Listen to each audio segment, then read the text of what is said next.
like to welcome everyone to the Planning Commission meeting.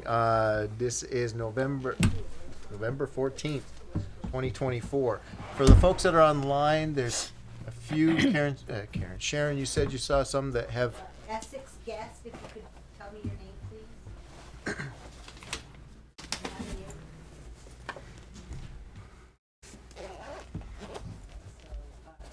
Can everyone online hear us? That's the next question. Trevor, can you hear us okay? Yes. Okay, great. MJSS guest, could I have a name? Sure. Margaret Smith. Thank you. 426269, could I have a name?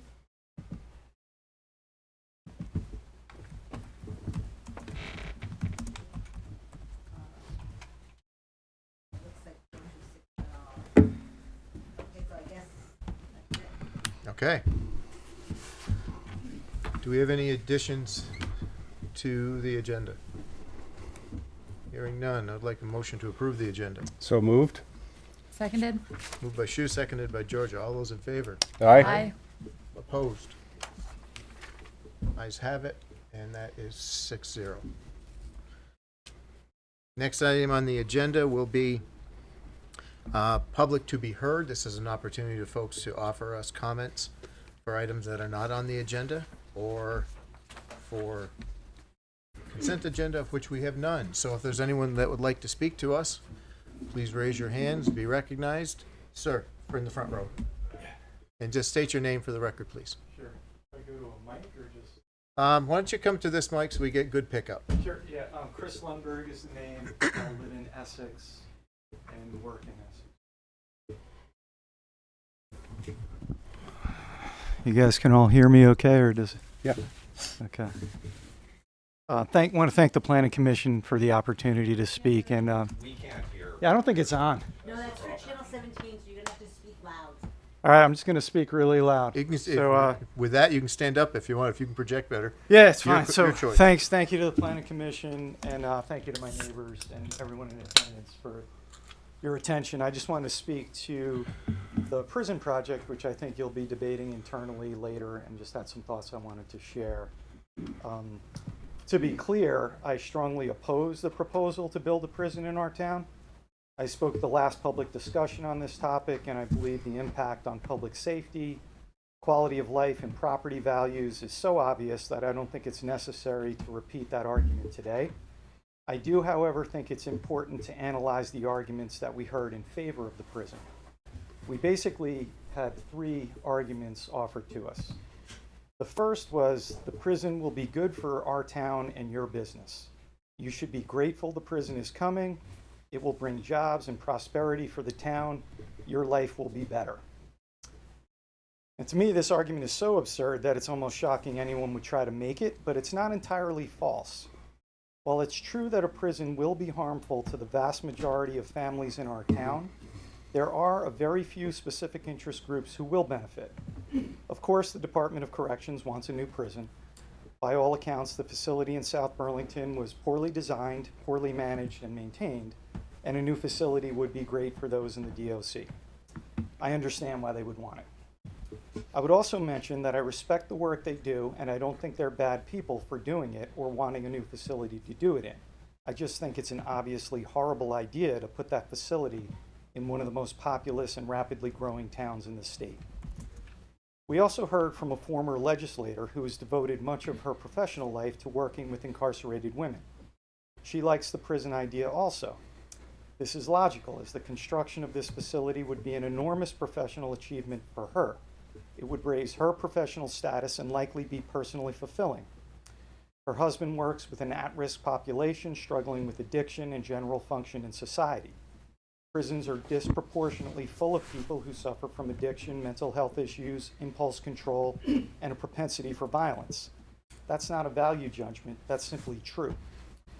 Those are exactly the type of people who need rehabilitative and reentry services. Prisoners, former prisoners who remain in the community, and their families will need those services. His professional status will also increase.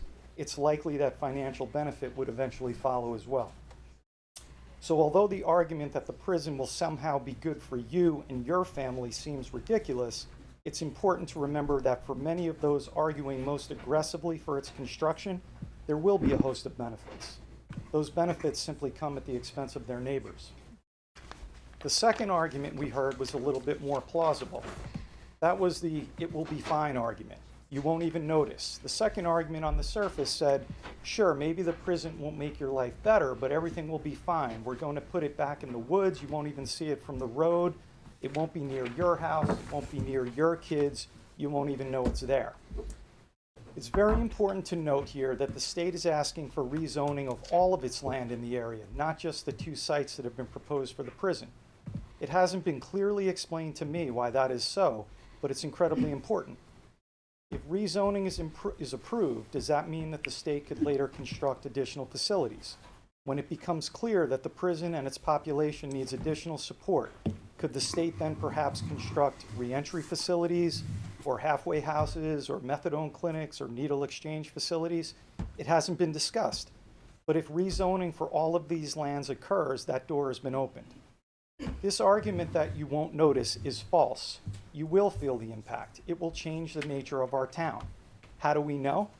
Well, this isn't the first prison that's ever been built. Prisons are built, and when they are, the results are consistently predictable. It happens the same way every time. The families of incarcerated people tend to follow them. When someone goes to prison, it's logical that their family wants to be close to them, so families of prisoners tend to move close to the prison. Those families tend to be plagued by dysfunction in the form of addiction, mental illness, and histories of violence. That's not a value judgment. It's simply a fact that anyone who works with the incarcerated would acknowledge. Prisoners are eventually released, and many of them stay near the facility. The Department of Corrections struggled last meeting to give us the exact percentage of prisoners who would be incarcerated for violent crimes at the proposed facility, but the number they gave was about 20%. Recidivism is astronomically high. Many of those released will reoffend. Also not my opinion. That's an unfortunate fact. That will happen in our town, and innocent people will be hurt. When there are crimes, there are victims. So how do residents in prison towns react to these things? I mentioned last meeting I grew up in Ossining, New York, a prison town. Well, those who can leave the area eventually will. Some residents will move their families and businesses away. It's not an easy thing to uproot your family and business, but when quality of life and safety are at risk, many will do so. I will. So it's a false argument to suggest that we won't notice any changes if a prison comes to town. We absolutely will. The nature of the town will be profoundly changed. The third and final argument we heard in favor of the prison was the one I found most disturbing. This was the argument that said, if you are not enthusiastically in favor of the prison, you are somehow a bad person. This is the moral argument that if you don't want a prison in your town, you are you're ignorant and cowardly, you're consumed by misplaced fear. We were called NIMBYs, not in my backyard elitists, without compassion.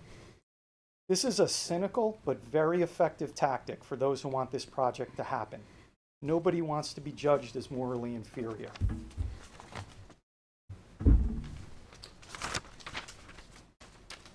I spoke in opposition to this project at the public forum a few weeks ago. The argument I made was essentially that although I understood why some wanted the prison, it was potentially harmful to the citizens of our town, and I thought there were better uses for the land and money. This is important to know. A few days after the meeting, I received a letter. The letter was sent to my job, the office where I work. The author of the letter was in favor of the prison. He said he was standing behind me at the last meeting. He said he disagreed with everything I had to say and that I lacked maturity and intelligence. He went on to say he would be attending all of the future meetings and would be watching my behavior. I'm not sure if he's in attendance tonight. I don't know if I should feel safe. It's ridiculous. But this kind of effort to intimidate and suppress opposing opinions, it's disgusting, but it's also very effective. Because I was upset by the letter. It made me understand why a lot of my neighbors who are opposed to the prison have told me they just don't want to get involved. Because nobody wants to be personally attacked or have their family potentially threatened or their business canceled. I would emphasize that this debate should be civil. I understand why some folks want the prison. I understand how they'll benefit from its construction, and I don't think they're crazy or bad people for trying to make it happen. But the rest of us have a right to oppose this project. It's okay to want to protect the safety of your family. It's okay to want to maintain a healthy quality of life in your community. It's okay to want to preserve the value of your home. So it's my understanding that the Planning Commission will be debating the rezoning for this project later tonight. Please understand the magnitude of the decision that you're making and the impact that decision will have on the families of your neighbors. Please do what's best for our people and for our town. Thanks for your time. Sir, would you be willing to, if you don't mind, provide that? Yeah, my Sharon, printer was email? kind of sketchy, so it's, yeah, you can have it. And for the record, I didn't find your arguments to be inappropriate, out of line, or in any way unprofessional at all. I mean, it was, so thank you for your I comments. appreciate the time to speak. Thank you. Yes, sir. And just for folks, we got maybe, if we have enough people to speak, we'll go for another 15 minutes, but then we'll move on from there. Please. Nils Giddens, Essex resident. I will venture into other territory with respect to the prison project. But I do appear here before you somewhat concerned and somewhat confused with respect to process. I was in attendance last month at the so-called information session that I believe a fair consensus of people left feeling a little bit unsatisfied with the information that was provided. I think the state did not really have a lot of the answers that we in the community had questions about. Indeed, I'd even pointed out that their slide 1 on prime criteria for placing the prisons being on public transit routes, but both sites as of next year will not be anywhere near a public transit route. That was on slide 1, their prime directives for the project. So at the end of the meeting, I was understanding that there would be an opportunity for more community involvement, an opportunity for the state to provide some more specific information that they quite clearly lacked last month. And now I find myself here at this meeting that I literally had to dig for to find out even whether this was the right meeting to come to. I found not another information session notice or anything like that, but I found an agenda buried as number 8, an internal discussion that I'm not even sure I know what means. I'm not sure where the information that I think a lot of people wanted from the state, not sure where that is. I'm not sure where the opportunity is for various community members to be appropriately informed and have more input when this is down to a number 8 internal discussion. May I give you a quick follow-up on that? Please do. If you recall, at the end of the last meeting, there was a lot of questions, and I don't believe there was clarity. I don't believe anybody in the commission felt that there was clarity.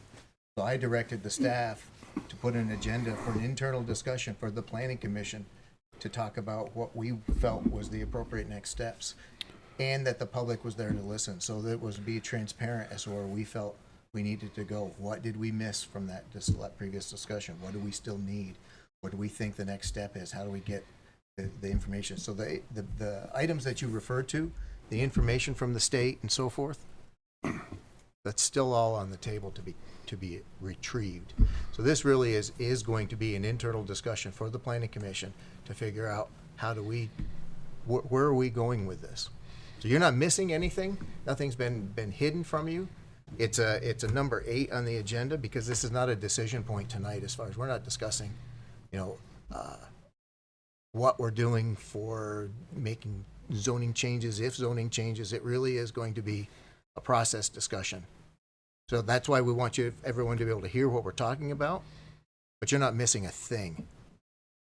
Okay, and if there's state material that is being presented or referred to tonight, will that somehow be made available in its raw Anything- or pure form? Anything that we request, we don't have it. We're not looking at information. We're not So that hasn't, we're not analyzing the value of things tonight. Nothing new has been submitted. Correct. We haven't gone back, and this is really sort of like what was our reaction? We've heard from everybody. But this is what was our reaction to that meeting? What do we think is the next step? How do we start to bring that in? So you are absolutely right in line with us. We're not ahead of you. We might even be a little behind you because you know more what you're looking for. But this Okay. is a great spot. So I'll say, I don't think the general public doesn't necessarily realize that we can't talk about any of this Right. unless we are in session. yeah, Right. So we haven't had an opportunity to even talk about with each other about Point. what we saw at the last presentation. Okay. So since we can't have any of those conversations unless we're here, this is our opportunity to talk about what did we see and what do we need from the state going forward next. It's not a decision time. okay, thank you very much. you're next. Sir.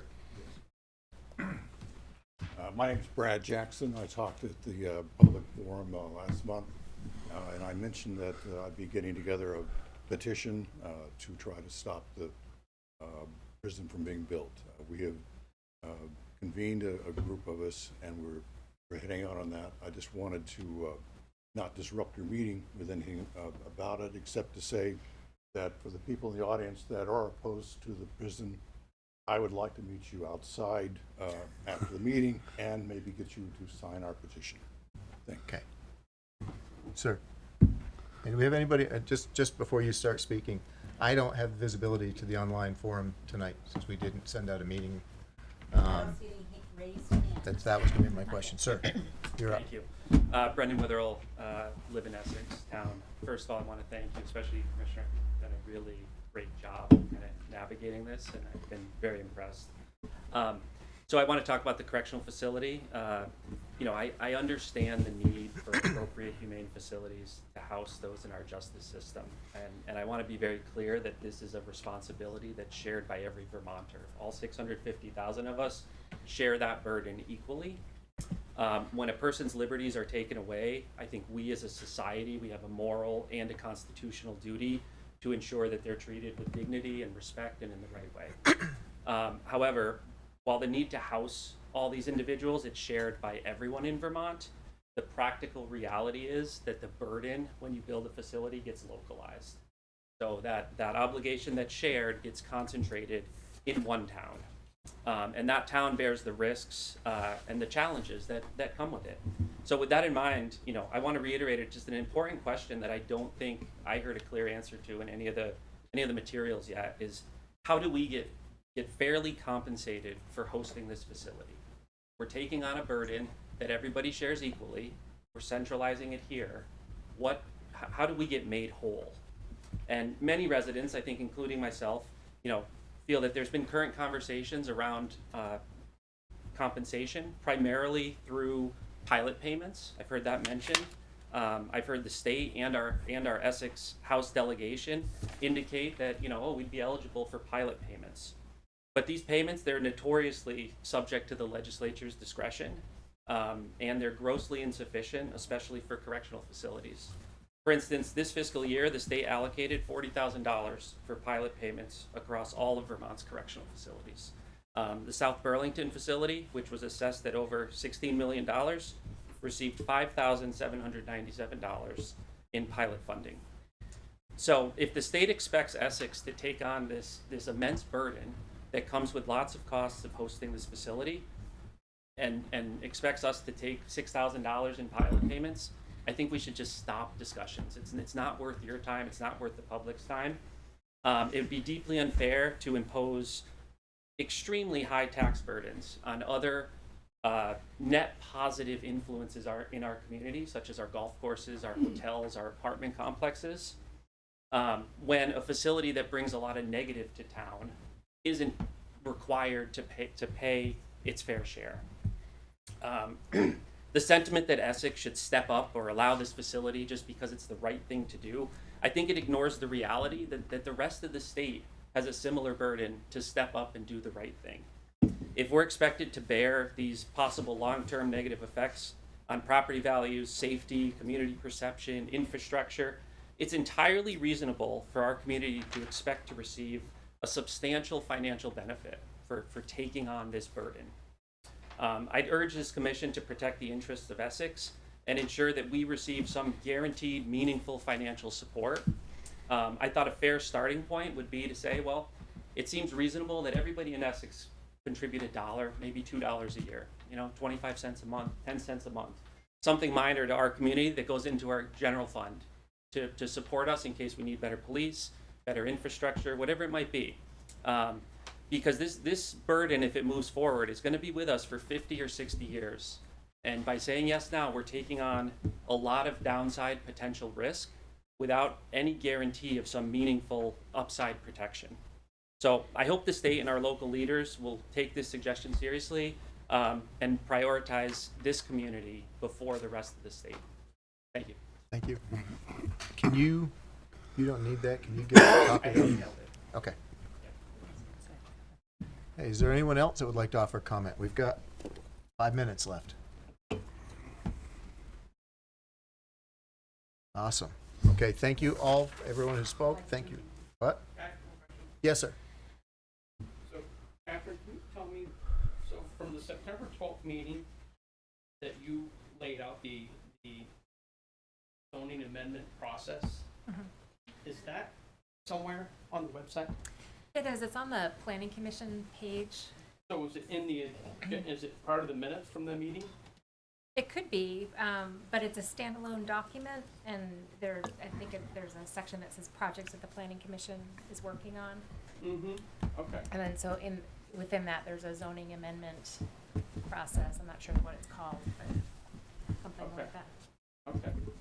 So maybe we can put that someplace a little bit easier for folks to find because they're trying to understand the process as to when they're going to the town site and not having to navigate through a whole bunch of stuff to try to find out It's a new site. We're all still doing it where, too. and those of us who aren't so tech savvy trying to find it. So it would be helpful. Thank you. Have your name again, sir. Andrew? Seaver. Okay. With that, thank you very much for all the input. I would like to move on to the next item on the agenda, which is a presentation on the Susie Wilson Road corridor. So we need you guys to move. You can go over there.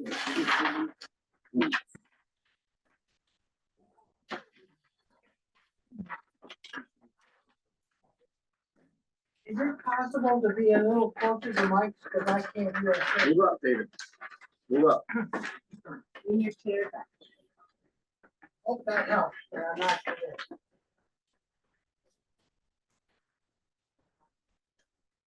Yes, I will. I talked about it. Good evening. I had Catherine put us on the agenda, on your agenda, to present the Susie Wilson Road corridor scoping study report. This has kind of been lingering now for a few years. As most of you know, back in 2011, State of Vermont and V-Trans said that they were not going to build or complete the circumferential highway, which kind of left this large road, so this highway in the middle of our town. And what they did instead was come up with some alternatives and some mitigation efforts for traffic for not building the circ through Colchester and through Wilson. A couple of these projects fell in the Susie Wilson corridor, 2 signal projects at Kellogg Road and Susie Wilson Road. And there was also a pedestrian component to that, which basically addressed some of the need for pedestrian facilities between these 2 intersections on Susie. We've invited Ken Roby, V-Trans representative tonight, to kind of go over and present the scoping report and to look at the preferred alternatives. So I'll turn it over to Ken and we can get going. Okay, thank you. Hopefully that will come up. Thank you. Excellent. Couldn't speak without my presentation. For channel 17, I was gonna say slide that over. There There we go.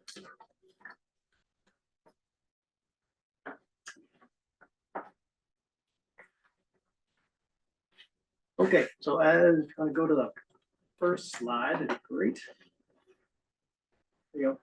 So as Aaron was saying, so the Circ Alternatives project involves the corridor of Susie Wilson Road from the intersection with Route 15 through the intersection with Kellogg Road. And in the report itself, all the reports were provided to the commission in advance, and folks can get that if they want to see it, if they're not part of the commission. And it was broken up into 3 sections. So section 1 is the Route 15 intersection, section 2 is the corridor between the 2 intersections, and section 3 is the Kellogg Road intersection. So tonight I just wanted to give I know we don't have a lot of time, so I want to give a somewhat brief overview of a quick project history that Aaron just hit points of already, the reports and studies that have been done to date, the upcoming select board action. So we will be going to the select board on Monday to present to them as well, because they have some decisions to make as part of the study. And then I'll quickly go through the various sections and the alternatives that have come out of the report. So a bit of project history. Again, Circumferential Highway canceled in 2010, 2011. Circ alternative projects were selected at that time. And a lot of those were based on past studies and didn't have new information or weren't packaged in a way that could be handed to V-Trans to move forward. So the CCRPC did the Colchester Essex Network Transportation Study, which is referred to as SENSE. And what came out of SENSE was this Susie Wilson corridor recommendations. So at that time, the town supported the SENSE recommendations out of that report, and that's what moved forward into the V-Trans scoping project.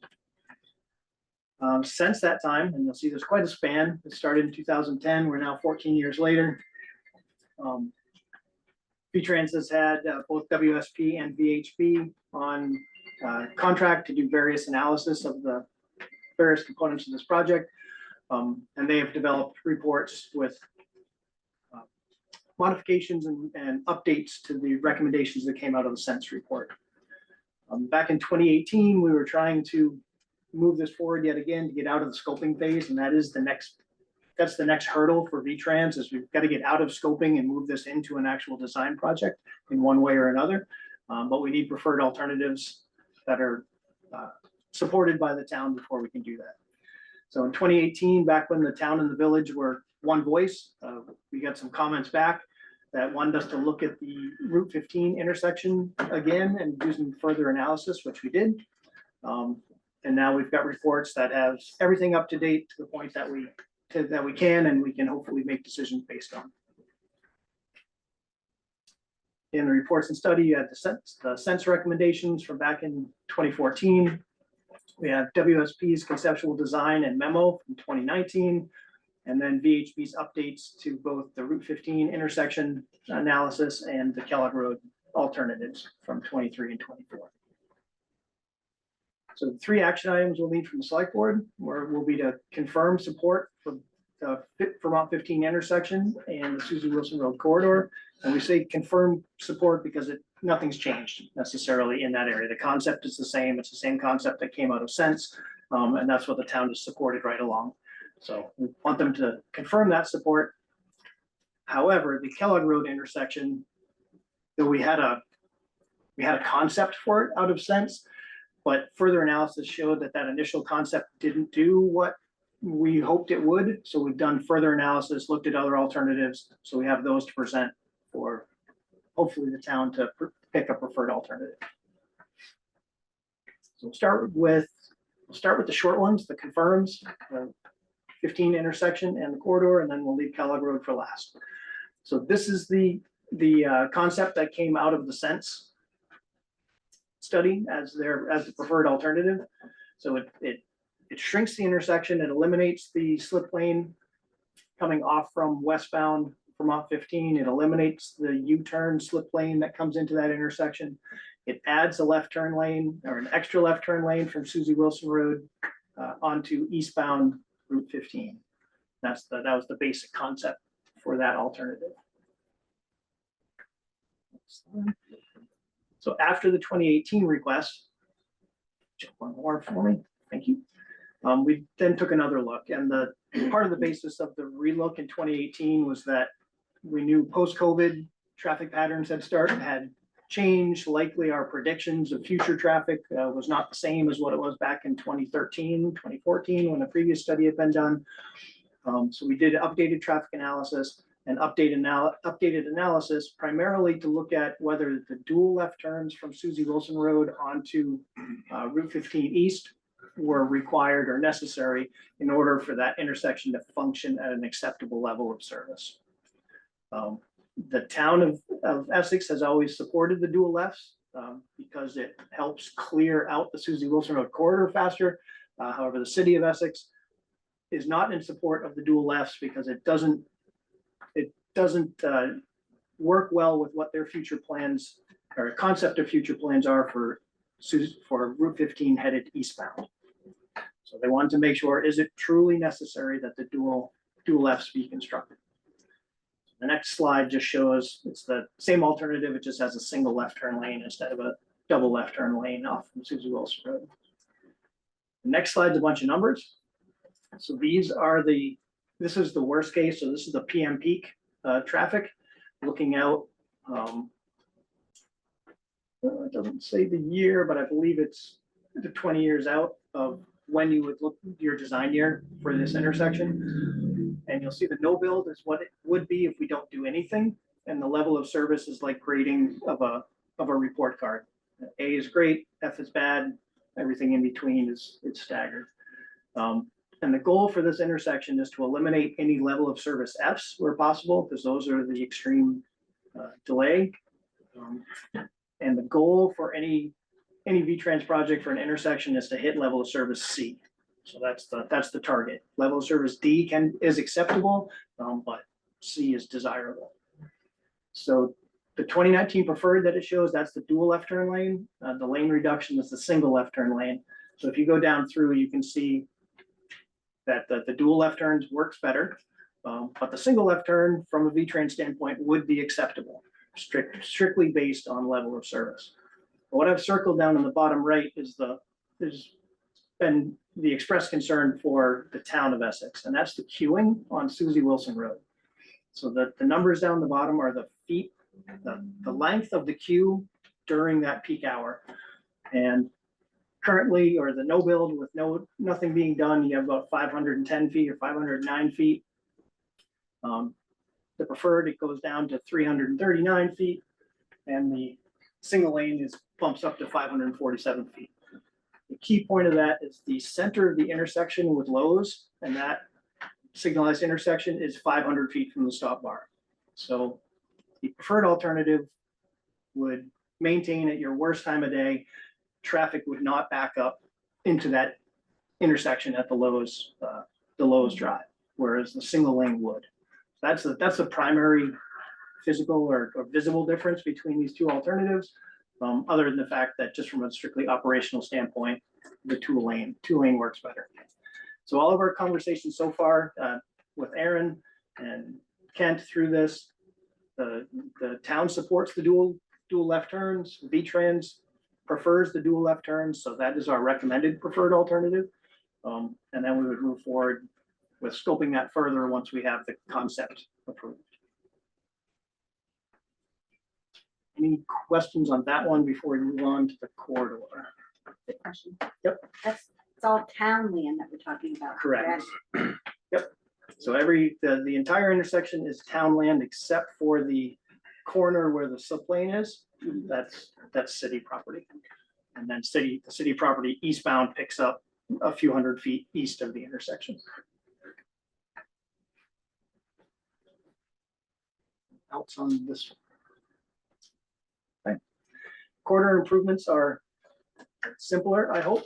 The goal of this one is to take a look at that area between Route 15 and Kellogg Road and one, unify what the traffic patterns look like, and then also provide ample shoulders, as ample as possible, for bicycle use, and continuous sidewalks all the way through.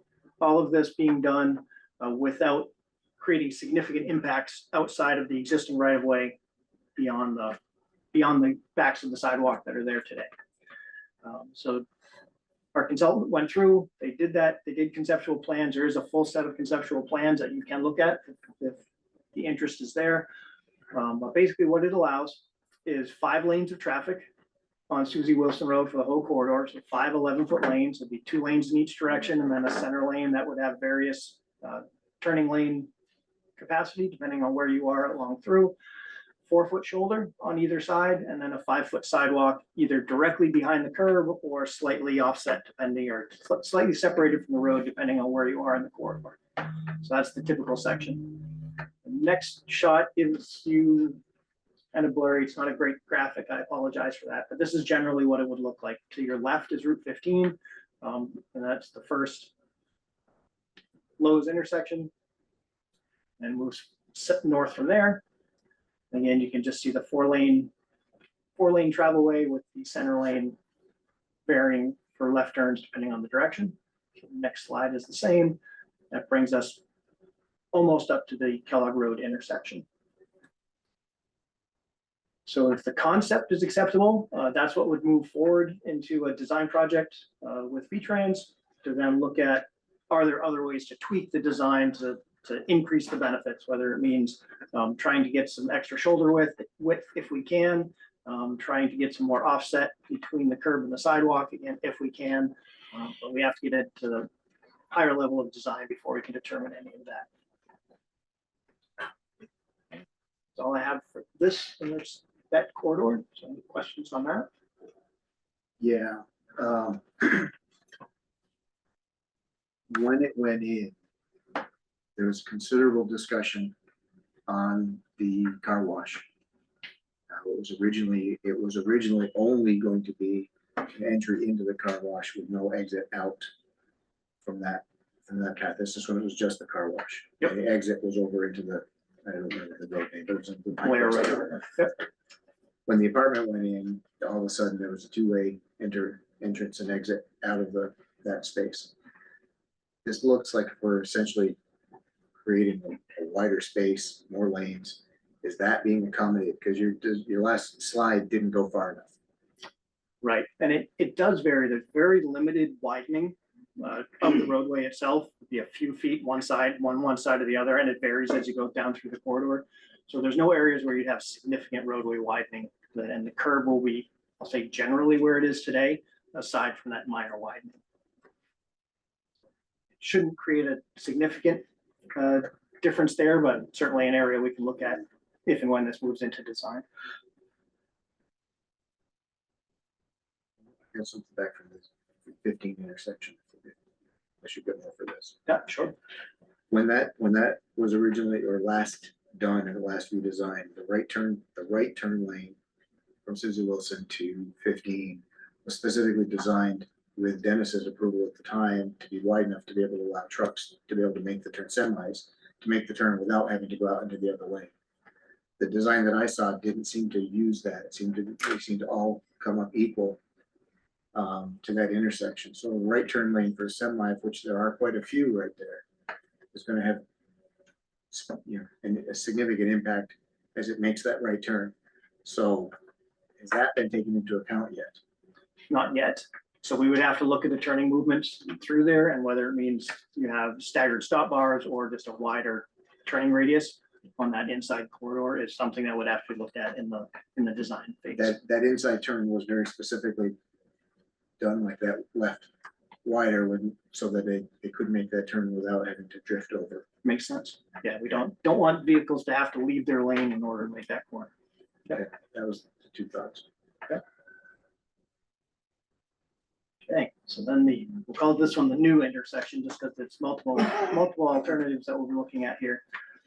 So this one has gone through many phases. So again, there was a concept, there were multiple alternatives that were looked at during the sense study, and just a revised intersection is what came out as the preferred alternative.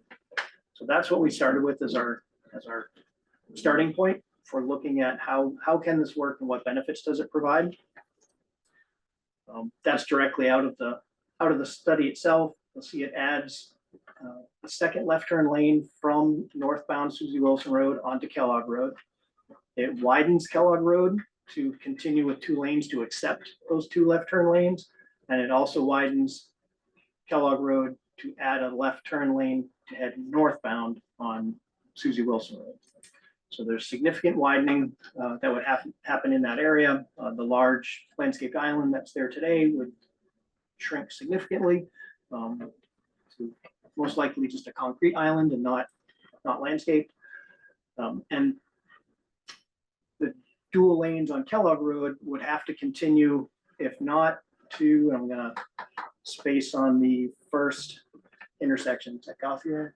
Like the first street where, or down to New England.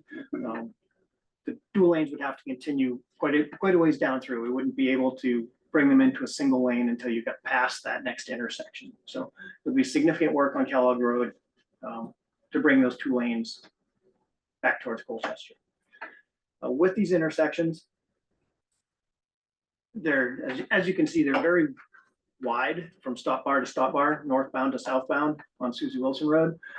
So no matter what we did with the configuration, even adding lanes, we weren't able to get a large benefit from a level of service standpoint.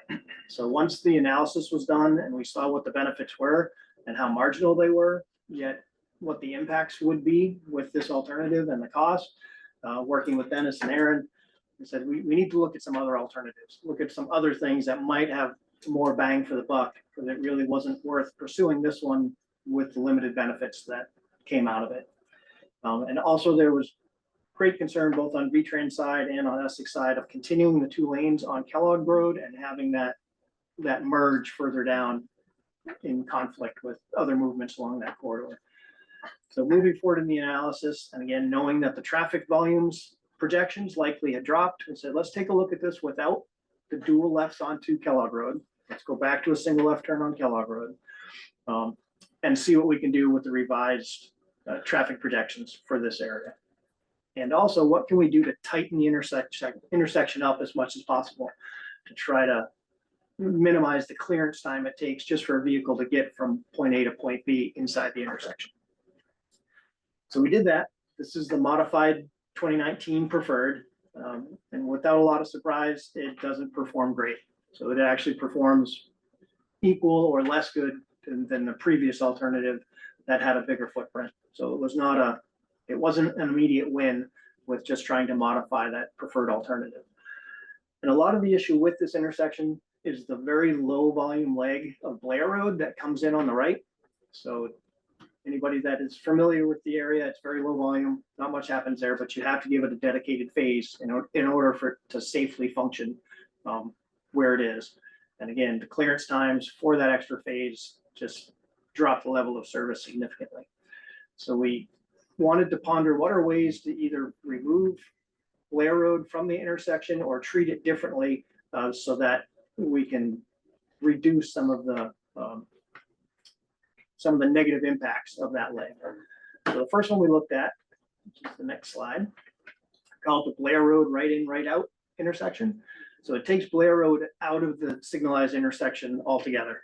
So it would become its own stop controlled intersection, no traffic signal control, but it would be restricted to right turns from Susie Wilson Road onto Blair Road and right turns leaving Blair Road to exit. So it would no longer be able to take a left turn onto Susie Wilson Road. And if you're familiar with that area, to the right of the screen, it's primarily residential, except for one construction company that is kind of placed between old Susie Wilson Road and new Susie Wilson Road.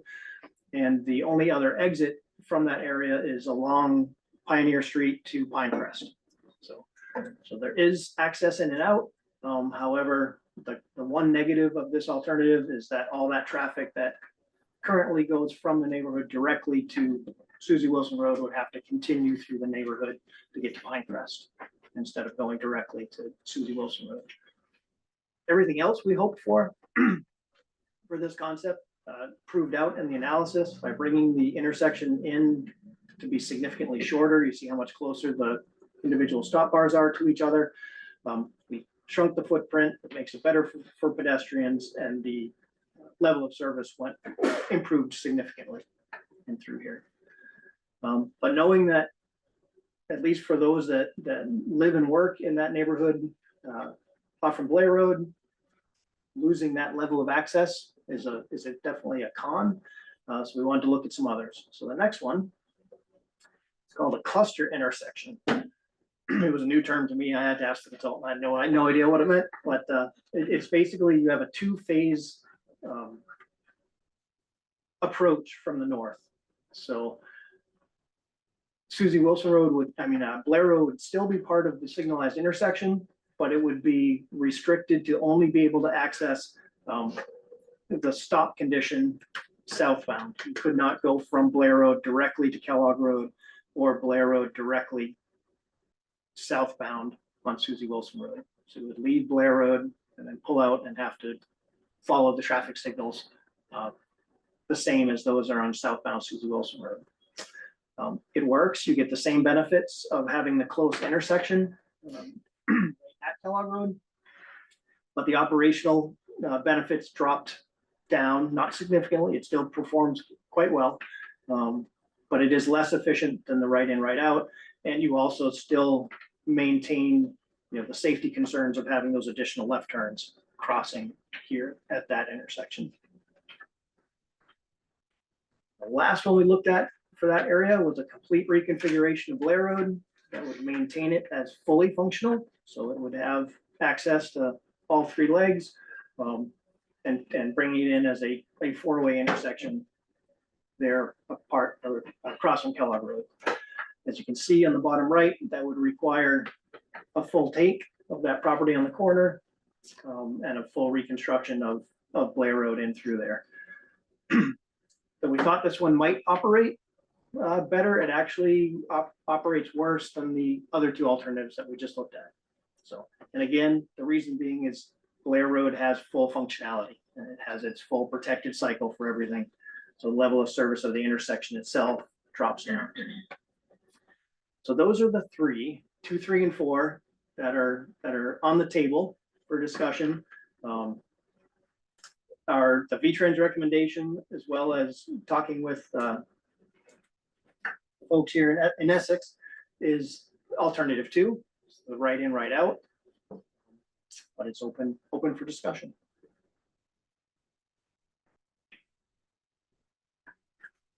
I personally hate that intersection, and I would like the right in, right out to look at that, but I do know people who live in that neighborhood, and but the extra traffic, I understand.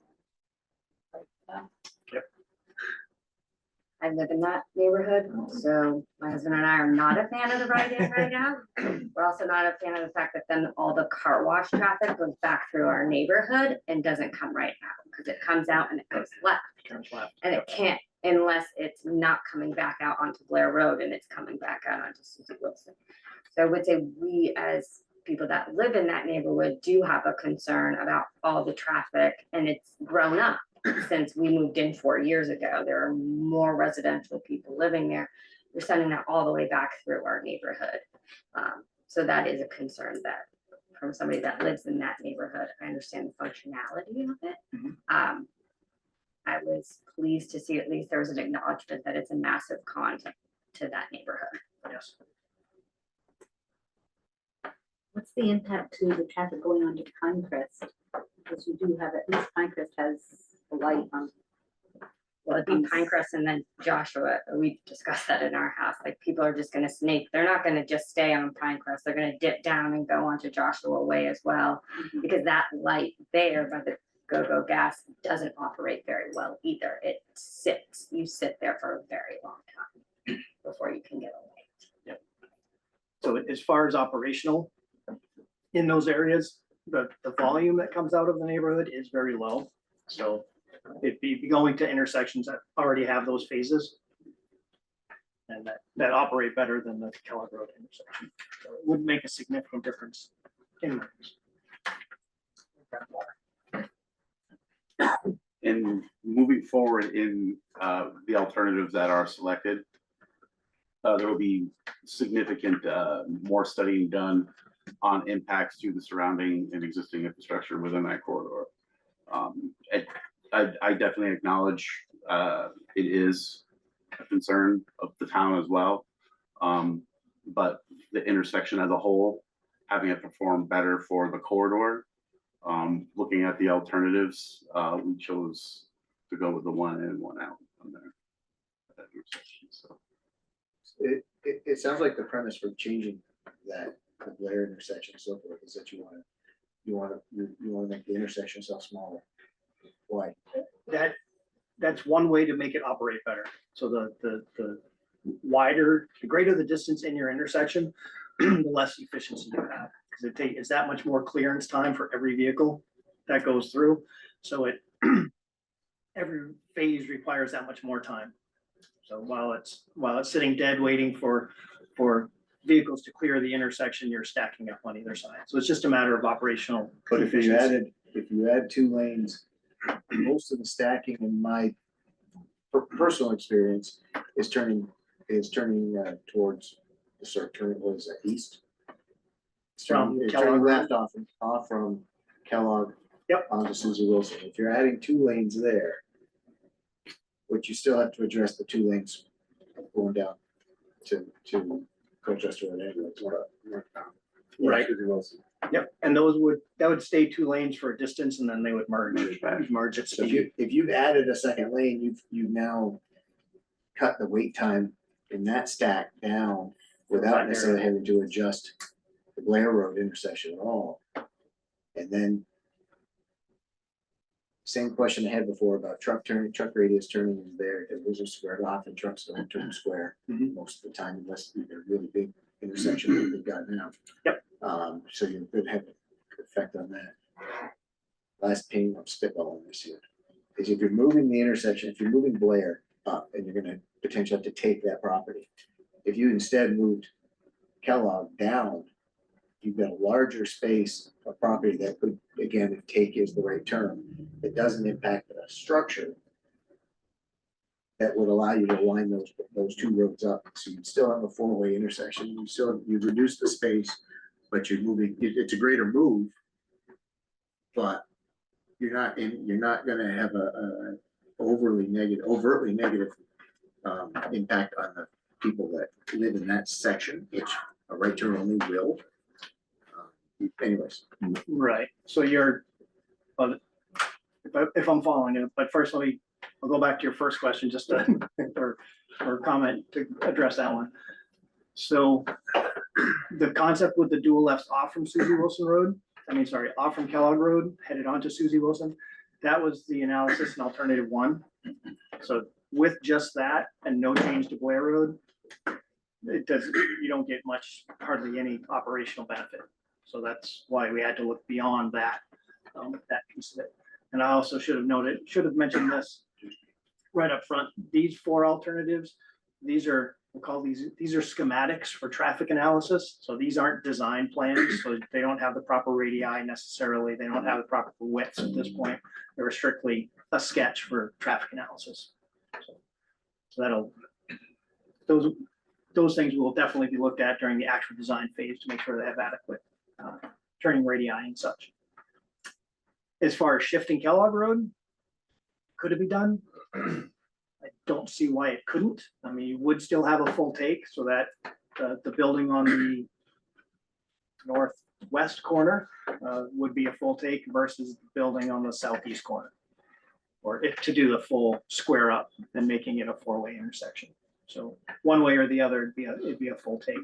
Only if you're looking at right angle. I mean, it's not a right angle now, it's an offset. Yep. If you're shrinking the space, there's no, again. Right.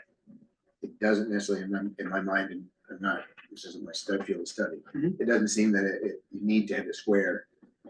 If you're reducing the space to gain the efficiency.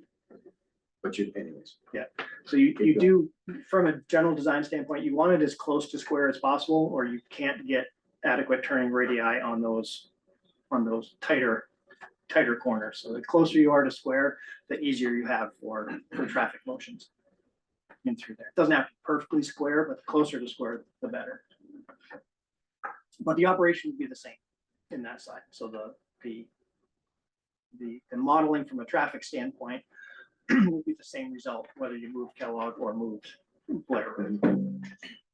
What's the impact on the construction company that's there if you're talking about right in, right out? So now that construction equipment would actually be going through the neighborhood as opposed to quick access Correct. to Susie Wilson Road. Yep. So, yeah. So that is part of that con of that alternative. And And that's something that does, at least from Public Works perspective, is not ideal. We would not want tandem trucks rolling through a residential neighborhood, especially our roads. It's going to cause excess wear and tear on them.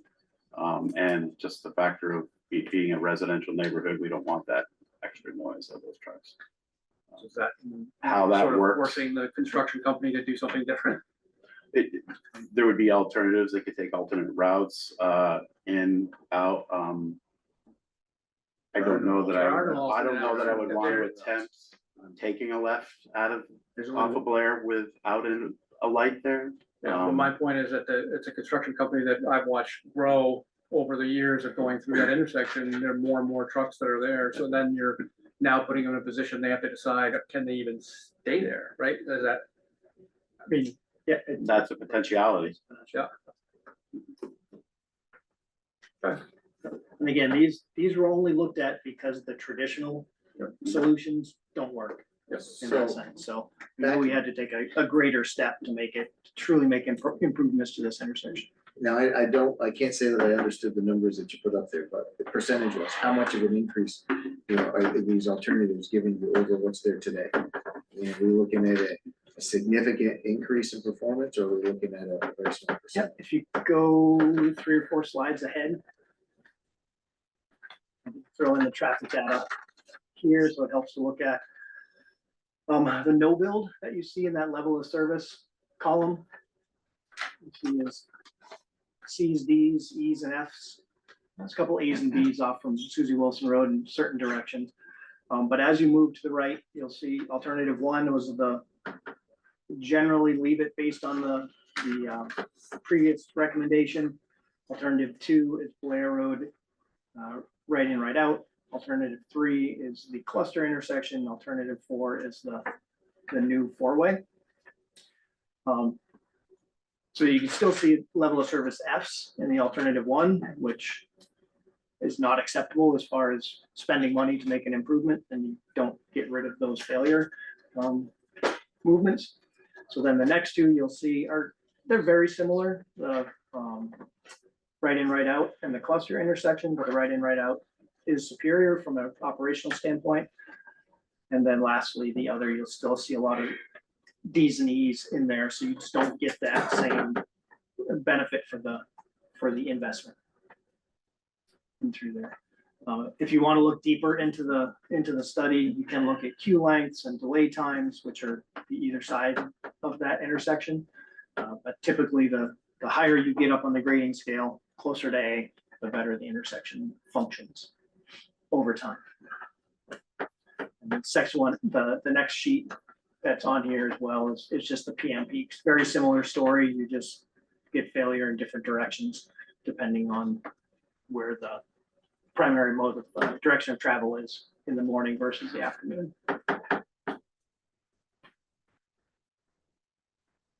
Is this project an all or nothing? So like you could do the Susie Wilson Road and avoid the Kellogg Road? Correct. Yep. So the no build is always an option. And that's generally what we were looking at when we did that first round of analysis and said, it really doesn't justify the investment to get this minor improvement. So if that was all we could have done, likely the no build was a no-brainer answer. You know, why throw millions of dollars at an intersection for no improvement? But there are ways to improve it, but it's just a matter of whether the pros outweigh the cons. Moving forward with this intersection, because you are somewhat limited. As you probably know, that intersection originally was designed with the idea the circumferential highway is going to be completed, and you'd have a lot less traffic on Susie Wilson Road between 15 and 2A. It's not the case. without doing significant changes to the properties directly around the intersection, we're somewhat limited with what we can do. So your next step to take this to the subboard? Correct. And it is perfectly to your point. You could decide to move forward with a Route 15 intersection upgrade only, or 15 in the corridor, or Kellogg, any combination. In combination. Yeah, because one of the other steps after we get a decision is how does this project gonna move forward? And what's it gonna look like? Will it be one project, 3 projects, V-Trans managed, town managed, so. What's the timetable, like, if things go smooth? 14 years? No, let's hope. And it is very hard to say right now. I sat in a presentation earlier this week where the current V-Trans budget for 5 years of projects that they currently have in their program is 12 years of funding. So Go ahead. Would the neighborhoods around affected be notified? I Oh, mean, I didn't even know this was a thing until I was on this right. commission and saw this packet. So I'm just concerned that those that live on the Susie Wilson corridor are Yes. not even aware. Yes, of and these this is part of that potentials. process, that public outreach is Okay. coming to the planning commission, getting as many of the residents involved with this, and we're going to the select board to select the preferred alternative.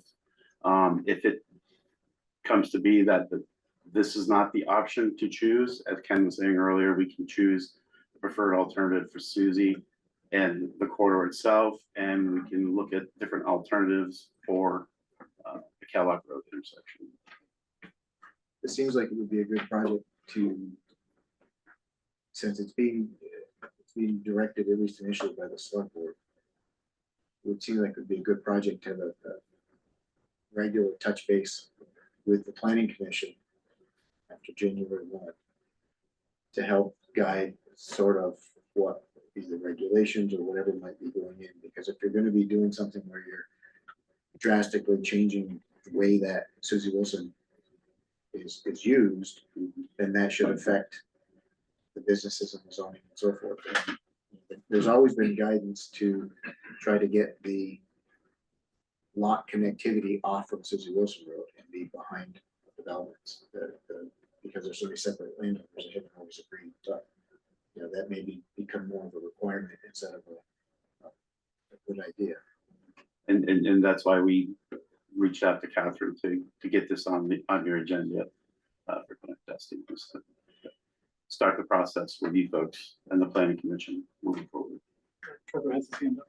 Trevor? Yes, will the signals on Susie Wilson Road be coordinated? They're going away. You're putting roundabouts in. Now, what's considered in the sense report. I like roundabouts. Yeah. They have their place. But certainly along that corridor and the more time that passes, you may upgrade the signals on that corridor before any project ever comes out from V-Trans for all we know. But yes, that would have to be looked at, whether it be equipment upgrades, timing changes, coordination, et cetera, for that whole corridor. And to your point about the backlot connections, recommendations for that did come out of the Sense report as well, but that's outside the purview of V-Trans being private property and such, so it's not been wrapped into this.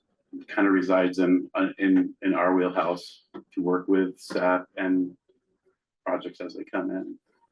Yeah, I mean, knowing that would be, we start codifying the need to have that, you know, off the main road, lot connectivity.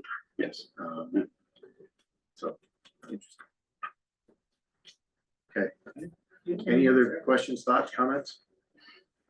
Trevor? Ledgers, you good? He's good. All right. Any last minutes, last edition? No, I encourage you all to, if you have additional comments, both you folks on the planning commission and or the public, to definitely reach out. Maybe Catherine can take on some of those emails, and we'll make sure that they're addressed and the select board is aware of them. So, thank you. Thank you. Thank you. Thank you. Okay. Onward. Next item on the agenda is a sketch plan public hearing. Ken Pico is proposing a 4-lot minor subdivision located at 9 Colonel Page Road. Kent, are you ready? I think so. Need a minute? I was just gonna pull up the plan here.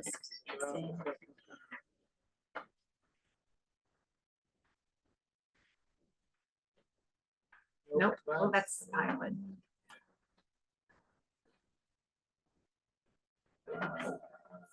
The other one's not. Yeah.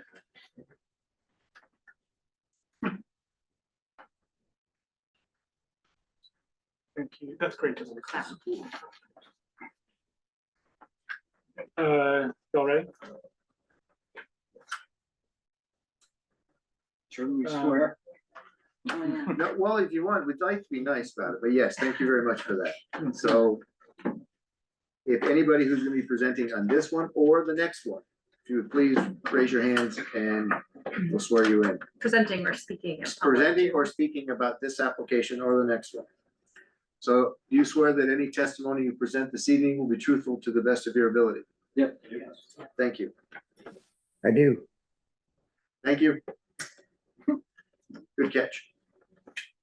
All right, Ken. Okay, so this is a sketch level minor subdivision for a parcel of land that the applicant has, that they're looking to create 2 new residential lots.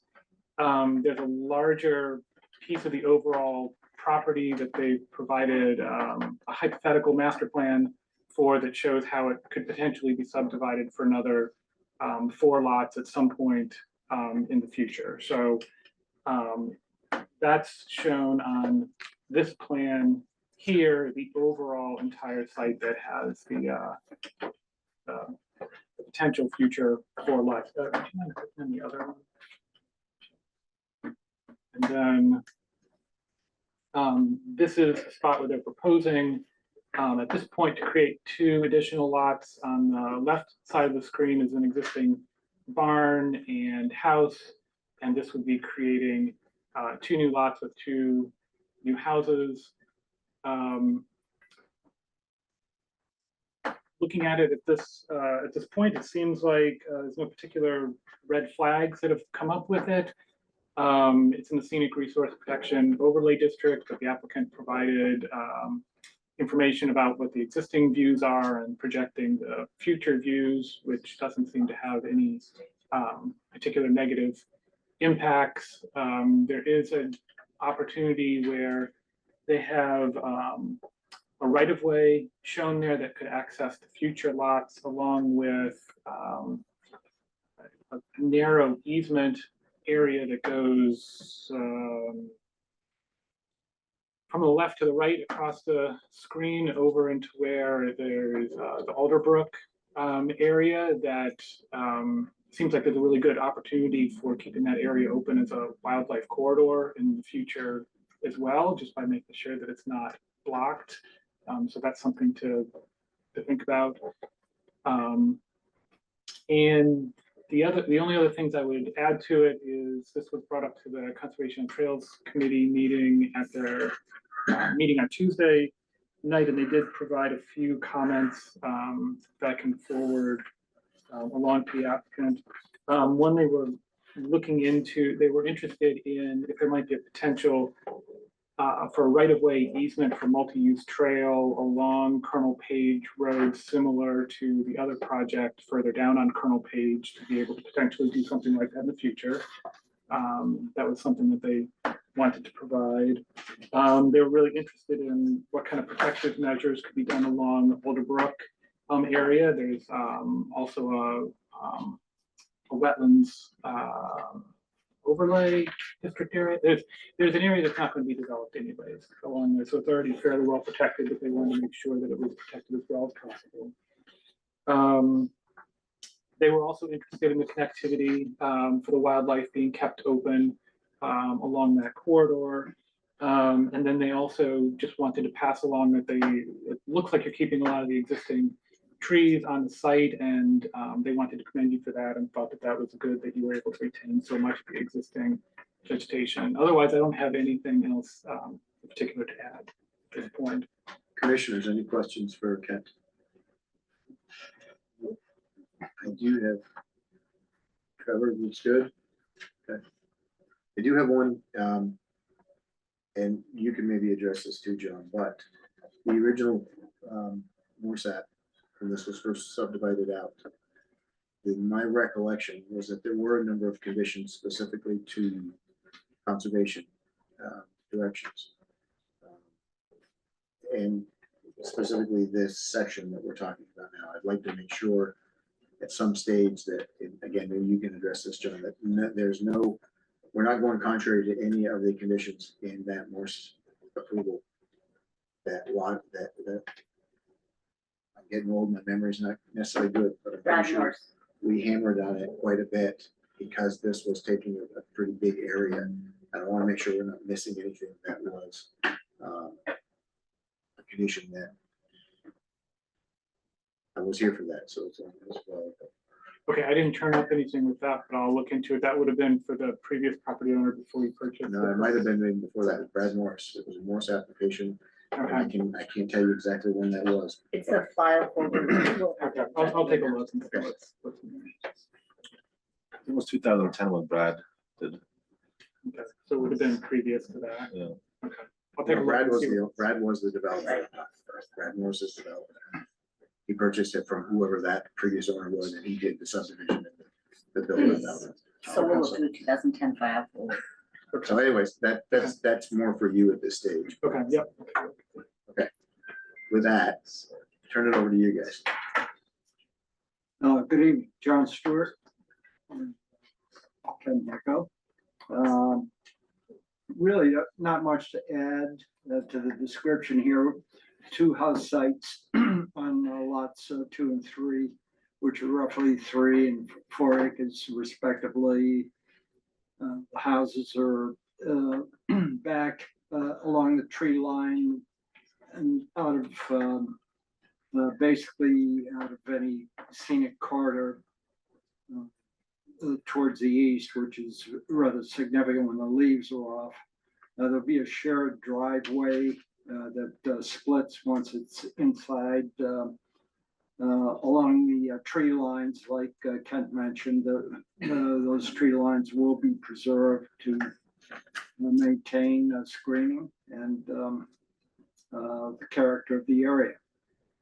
The existing house will be on roughly a 7-acre parcel with a barn and the balance that's basically a master plan exercise. Nothing really planned at this time, but it's just a concept of what could be, and essentially it's that describes what the project is about. So, Questions for the applicant? Take a motion to open the public hearing. Make a motion to open public hearing. I'll second. Moved by Ian, seconded by Georgia. All those in favor? Aye. Motion carries 6-0. Didn't ask who denied because we all counted. We all said aye.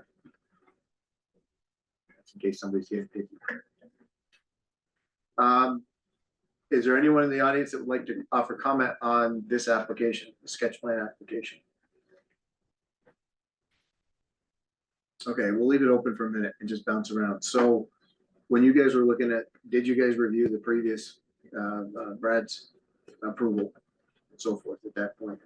not prior to Brad's involvement. Not Brad, but Brad did the development for that. Right. And I just want, I mean, I'm remembering a pretty in-depth discussion. And I don't remember the conditions, and we weren't doing things on file at that point, so I don't, my records don't go back that far.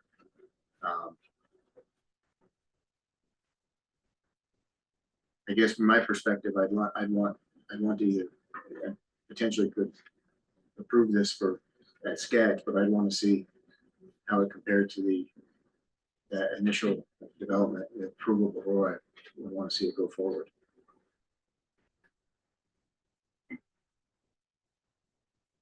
Ian, any thoughts, questions? I have no questions. Georgia? No, good.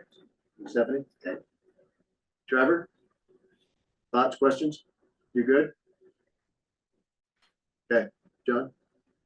Yeah, I would like to just ask the applicant, do you have any problems with some of the comments that you got from Public Works? With the road or the length of culvert or any of that stuff? You're all good with that? Fine. Okay. Okay.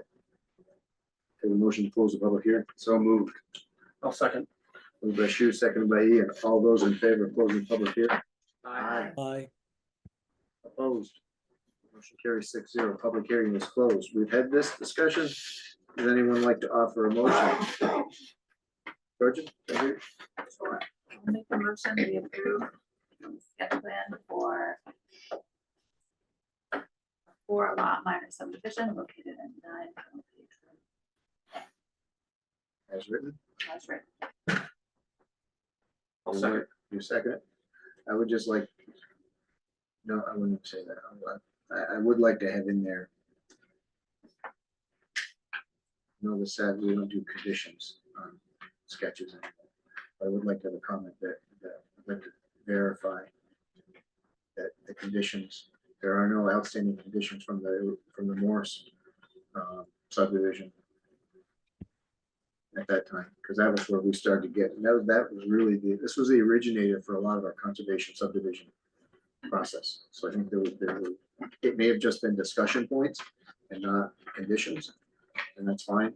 But I know this was a trigger lot. So do you want me to make that condition finding 6?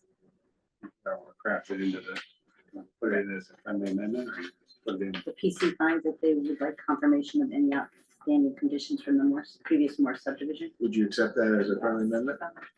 I would second that. Okay, do we have to move that? Or is that they're just offered as a friendly amendment, they both accept it, so we're good. Okay, all those in favor of the motion signify by saying aye. Aye. We lose Trevor? Aye. Aye, okay, there he is. Motion who denied, anybody deny it? Nobody, made it 6-0. Approved. Motion carries 6-0. Thank you. Thank you. Good night.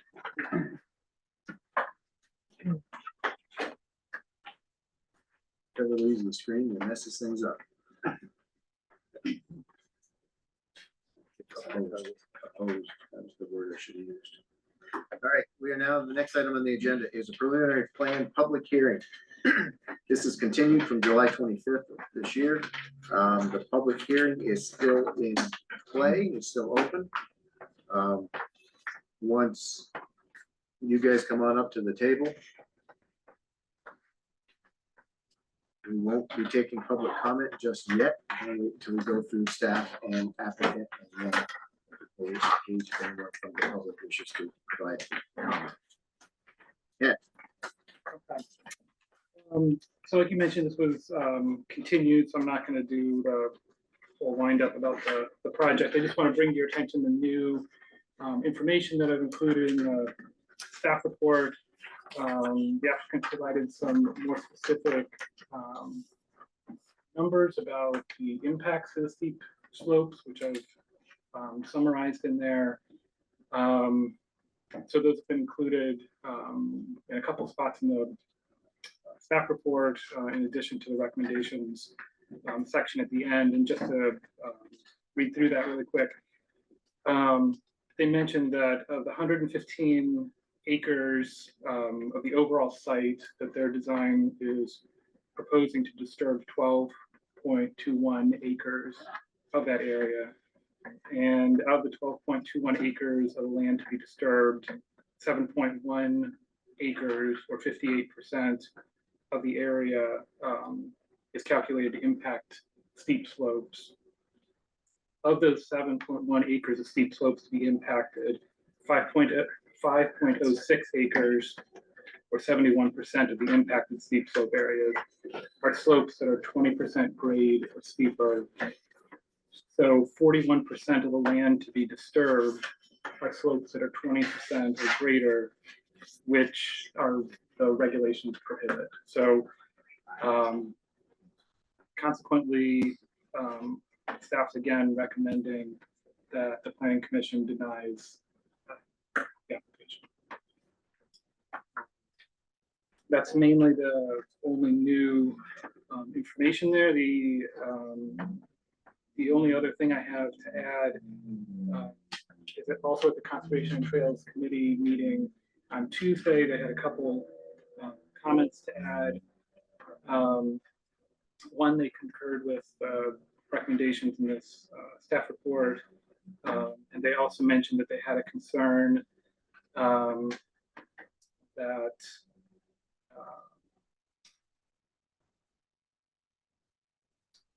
that there's not a proposal at this point of how the open space area would be managed, and that's a requirement of the preliminary design. That's mentioned in a couple spots earlier in the staff report. There were also a number of other smaller design issues that still need to be resolved, but the main issue really is about the impacts to the steep slope. So that's why it's been highlighted in the recommendation section. Commissioners, questions?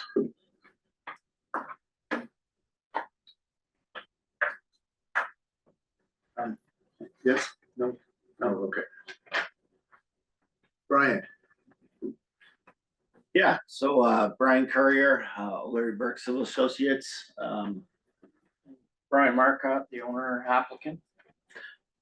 So last time we were in front of you in July, we went through a number of items with you folks. The first thing we talked about was the waiver request. It's fairly lengthy, but I'll give you the bullet points. We talked about why this parcel should be granted a waiver for some impacts to steep slopes. What makes it separate than other, lots that are around town? It's a 115 acre parcel zoned in R2, one of the denser zoning districts in the town of Essex. There's 3 access points to the parcel: Stonehenge, Stonebrook, Timberlane, and what's the third one? Rustic. Well, that's a 4th actually. So yeah. Regardless, there's 3 public access points to Section I, a 4th being Rustic Drive, which would inevitably be Section J. The parcel's allocated 76 EUs of sewer allocation. Being in the sewer core in Essex, especially an undeveloped parcel in the sewer core in Essex, is a rarity, especially of this size. The sewer core is being targeted by the state legislature currently, as many of you know, and I've been in front of you pitching projects that qualify for the Homes Act density requirements. That applies to any parcels in towns that have a designated sewer core and municipal water services to a parcel. The state mandates municipalities increase the acreages to those parcels to a 5 units per acre threshold. At 100 acres, that would put us at 500 units. Obviously, that's a theoretical density. This parcel couldn't support that many, but it just shows where the state is trying to target housing. Another piece of this parcel is it's part of a Pinewood master plan. I think I've said in front of you folks just about every time we've been here, we started at Section A back in the 70s. This is now Section I. It's been a long-standing middle-class neighborhood in Essex, and this is one of the very last phases of the development. The master plan had 73 unit layout, far more aggressive than what's in front of you today, but there's been considerable planning, investment, extending right-of-ways, extending municipal services to fully build out Pinewood. And kind of jumping on my conversation about the Homes Act, VHFA recently passed some reports that talk about the state of Vermont requiring 24,000 to 36,000 homes over the next 5 years. I'm not sure how many building permits the town of Essex has issued for residential development. My guess is 10, 15 maybe in the past year, probably similarly the year before. If these types of opportunities are ignored, gaining traction on that goal, not just through multifamily apartment style units, but also single families.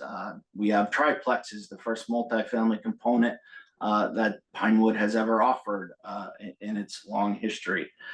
So those were the pieces that we thought made this parcel and this opportunity separate from other parcels in Essex that may come in and ask for your consideration for a waiver.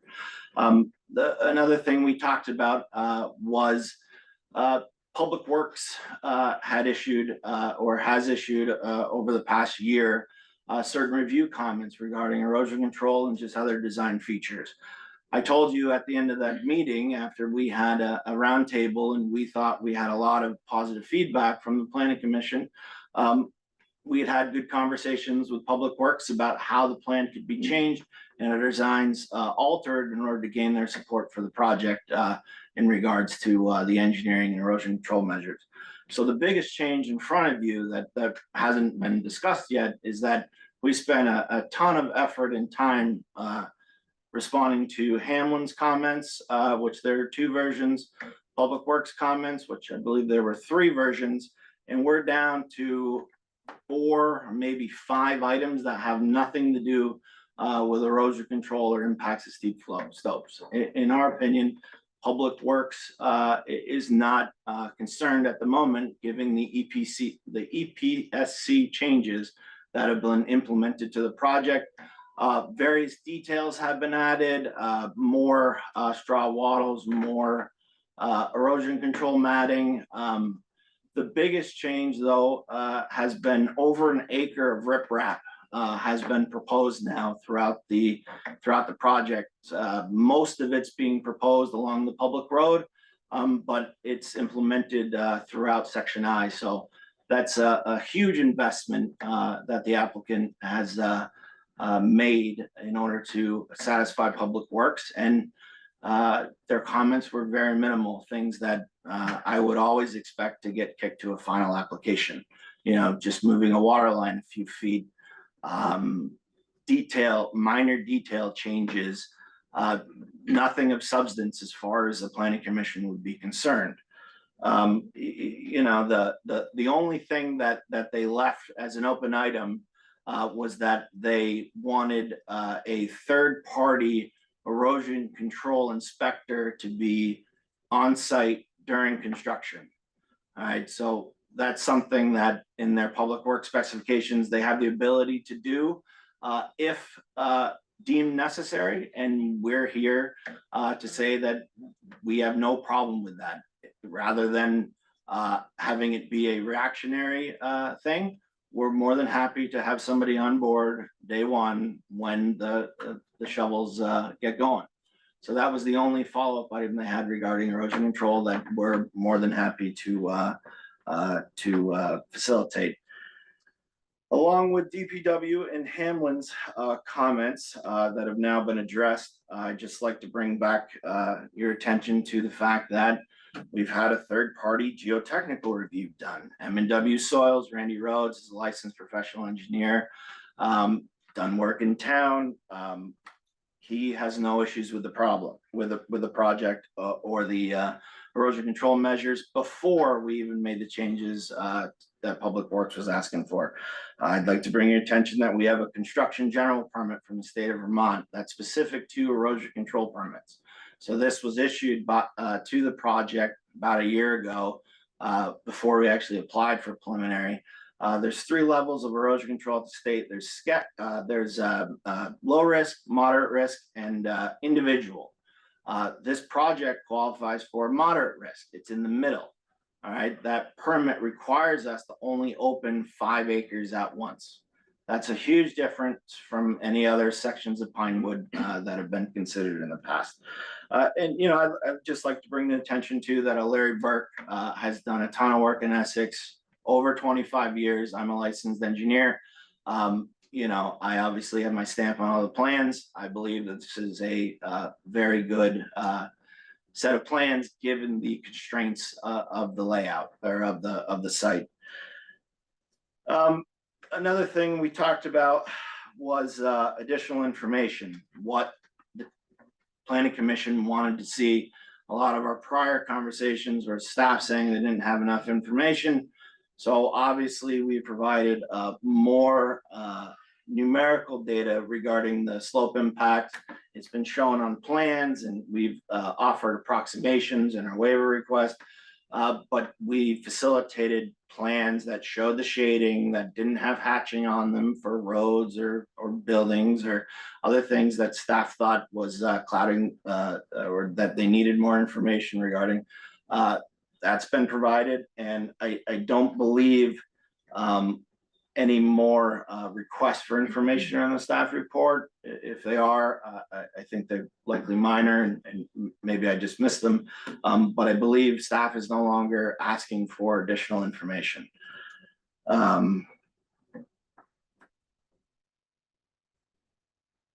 So, you know, I felt like at our last meeting, we definitely had a positive outlook on where we're headed.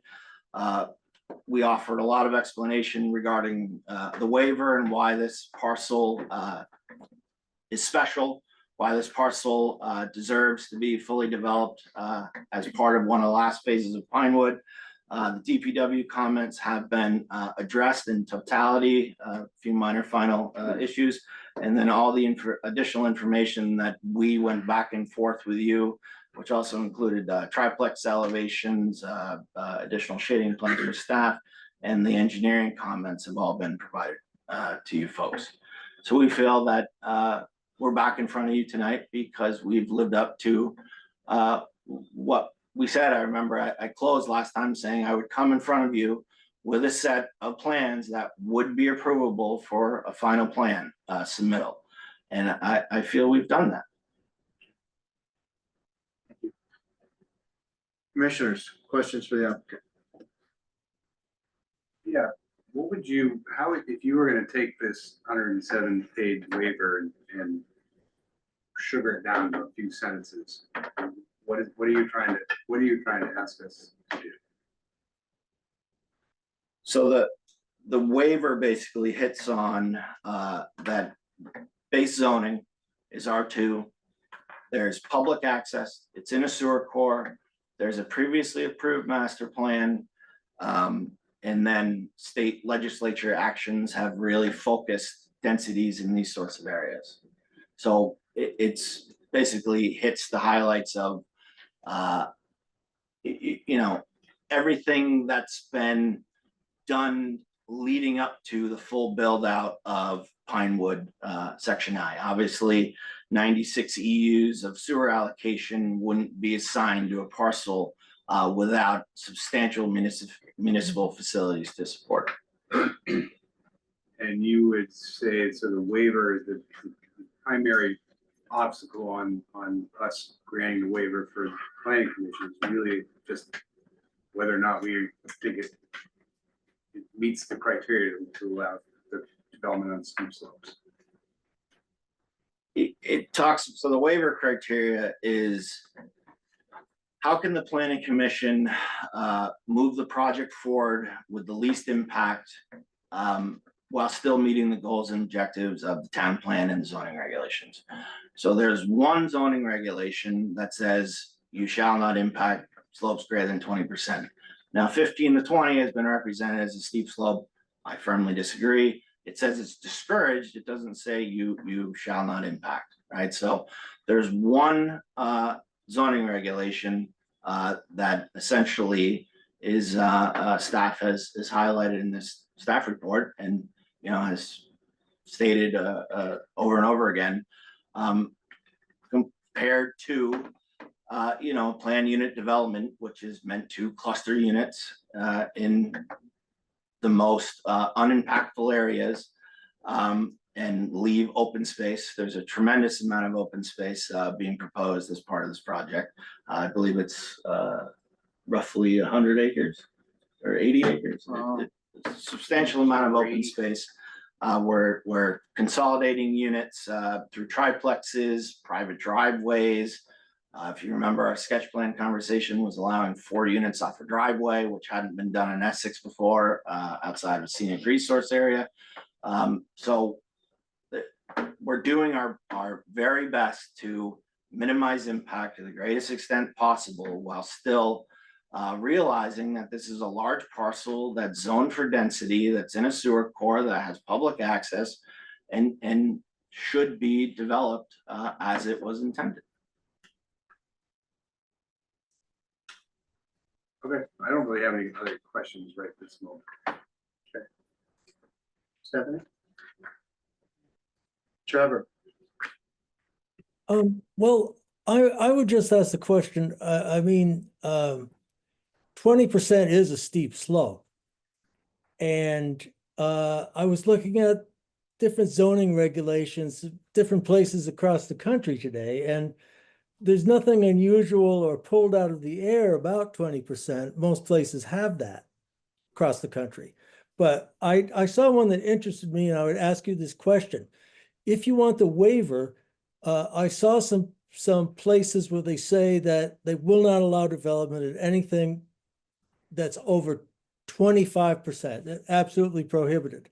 So with what you have now, how much is over 25%? I don't have that number for you. I don't have that number for you, Trevor.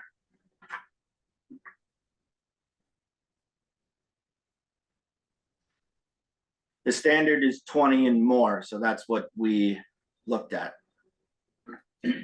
Regarding it being a steep slope, Public Works details, and I've done grading plans for a very long time. We constantly grade at a 1-on-2, 1-on-3 slope. In my opinion, 20% is fairly minimal. When you're looking at 20% slopes, I think something that's not considered in the zoning regs, and it's very narrow in its intent. 20% slope over a short area, say 10 feet horizontally, is nothing. So there's various spots that when you add them up, add to our 20% total, but I don't think anyone's in this room believes that a roadside ditch shouldn't be maintained just because it's greater than a 20% slope.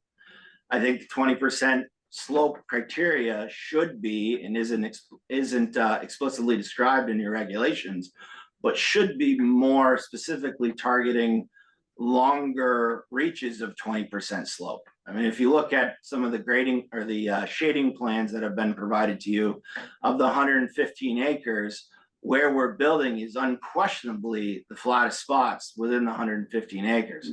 Once you move towards 289, towards Lang Farm, it's incredibly steep and carries a lot of ravines through there.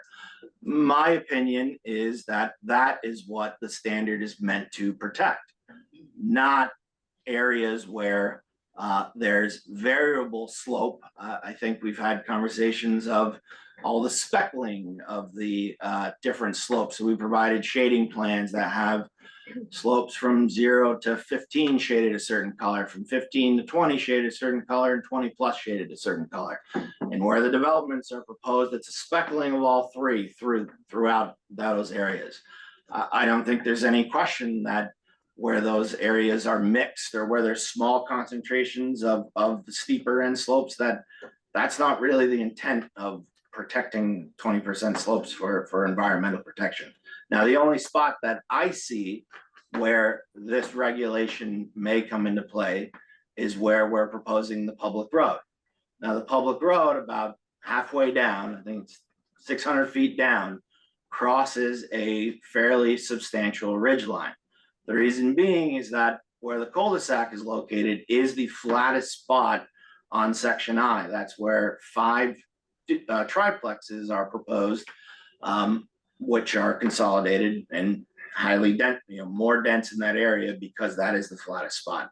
In order to cross that area, that's where probably ½ acre to 3/4 acres of riprap is now proposed per the direction of Public Works on either side. So Yes, there's 5 acres of 20% slope throughout. Now, I should mention, it's not in staff report, but there's 47 acres of slopes greater than 20% within the 100-acre parcel that's not in a river corridor, which is along Alderbrook, adjacent to 289. So there's more than 47, but for 47 acres, we're impacting 5. You know, that's roughly 10% of the slopes on the parcel. So let me jump in. Kent, what you've got in the staff report, there's a comment. It's Article 5B2. Steep slopes. Development is discouraged on slopes of 15% or steeper due to the likelihood of erosion and stormwater runoff problems. Development shall be prohibited on slopes of 20%. So we're not really talking about opinions or what it should be. This is maybe one of those areas where we should improve the regulation and be more accurate in what we're looking for. But it doesn't say, you know, it doesn't give us the latitude in my reading of it. And this has been a long process. We're getting here. How many times have you've been before us with this? Too many. I know. And we come down to a recommendation from staff that it says it doesn't meet the regulation, period. We should deny. So a waiver, right? If it's a shall not, there is a provision to provide a waiver for various purposes, meeting the intent by impacting or changing or altering that regulation to the minimum extent possible. So it is a subjective decision. It's not a black and white decision, in my opinion. Commission, thoughts, questions? I have a question. I just speak out. I was here the last time you presented, and I remember distinctly that when we were wrapping up, we talked about trying to formulate what the benefits were for the waiver, right? We were looking for what is it that would make us, put us in a position saying this is the benefit that we're going to get because of the waiver. And I've heard a lot about like the state's great push for housing now, which is a new push. And I've heard a lot about all of the development work that's been going into this particular project, but I still haven't quite heard, aside from the state's push and the need for housing, what the waiver, what is the benefit for us to say what are we getting back? What is the town getting back for the waiver? Yeah, so it's a 34-unit housing development in the midst of a housing crisis that is impacting employers. And we've lost 2 young kids already this year because they don't see themselves growing up in a house that their parents had. You know, housing is just incredible constriction to Vermont. So, you know, we're not a commercial business. We can't provide jobs other than the, contractors. Tax base that's associated with the 32 units. There's very little public infrastructure proposed as part of this. We're also looping a water main that Public Works has been after for a very long time. Thank you. That's what I was looking for. You're welcome. The number that we're seeing for the first time, or that I'm seeing for the first time, is the 7.1 acres, the 41% greater than 20. So 41% of the developed area greater than 20% slope. And that, I know there's different ways to get that number. Was that a number you came up with, Kent? Or? No, the applicant provided. Okay, because that really gets me pause. And I care a lot about the housing crisis, but I don't know if the housing crisis justifies a waiver. Even building the sewer core, like, I can't really see how you get from 41%. And just to be clear, that we offered 5 acres of 20% in our waiver request, and that's been out there for quite some time. Unless we have more direct comments or questions, let's open it up to anybody in the public has any questions or comments regarding this application. With that one. Oh, please. I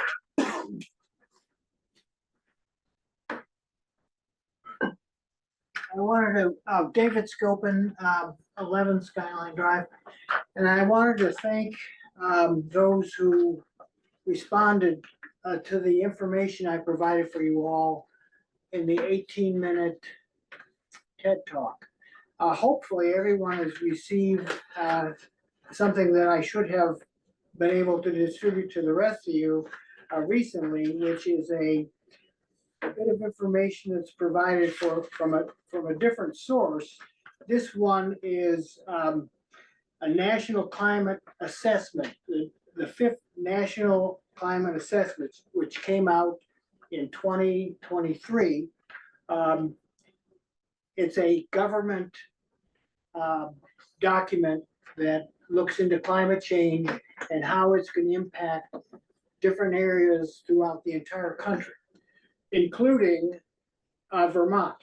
And we find online, which is very easy to come by if you haven't gotten it, it's on YouTube. It's Climate Outlook Vermont at 2C. The reason I bring this up is this is a young woman who worked as a scientist, worked for NASA. She has since quit her job and has become part of what they call American Resiliency for the specific purpose of providing the public understandable access to this rather lengthy and technical document. And she looks at Vermont and says that we're looking pretty darn good, which means we will probably find folks who want to relocate to Vermont. So we will need housing. That is understood. But what she is pointing out is that we have a little bit of a problem, which everyone was made aware of very recently. Montpelier is one, Barry. You have St. Johnsbury. Now, the other thing that's happened, and a lot of us are not as aware of, is we've had deluge type rains in the Lake Champlain region recently, within the last probably at least 5 years, but it's become more common. And I think you can see some of the results of this. What we're talking about here is rains that once upon a time we would have said that's a 100-year flood. Well, we're getting them more frequently, and we can expect that will be a new norm. As just like we can expect that 2023 was the warmest year on record. Going forward, that will seem like a rather moderate uptick. Now, this is something, unfortunately, that will have an impact on eventually on our community. And we're not really certain. I'm not really certain how my sandy soil is going to respond to getting 7-10 inches of rain in a short period of time. I know what happened in Asheville, and it didn't look pretty. Now that was 10 or 20 inches of rain with a high of 31. Some small town in North Carolina received 31 inches. That obviously may not ever occur. But when we're thinking of soil engineers, et cetera, who have worked in our area for 20 years, we're up against something that's extremely new to everyone. The other thing is that when I was looking through, I'm not going to go into steep slopes because I think that's obvious. But when I was looking through what the town of Essex plan is, a lot of it has to do with smart growth. Smart growth is concentrating, and actually I was looking also, I found this very interesting at the Housing Commission.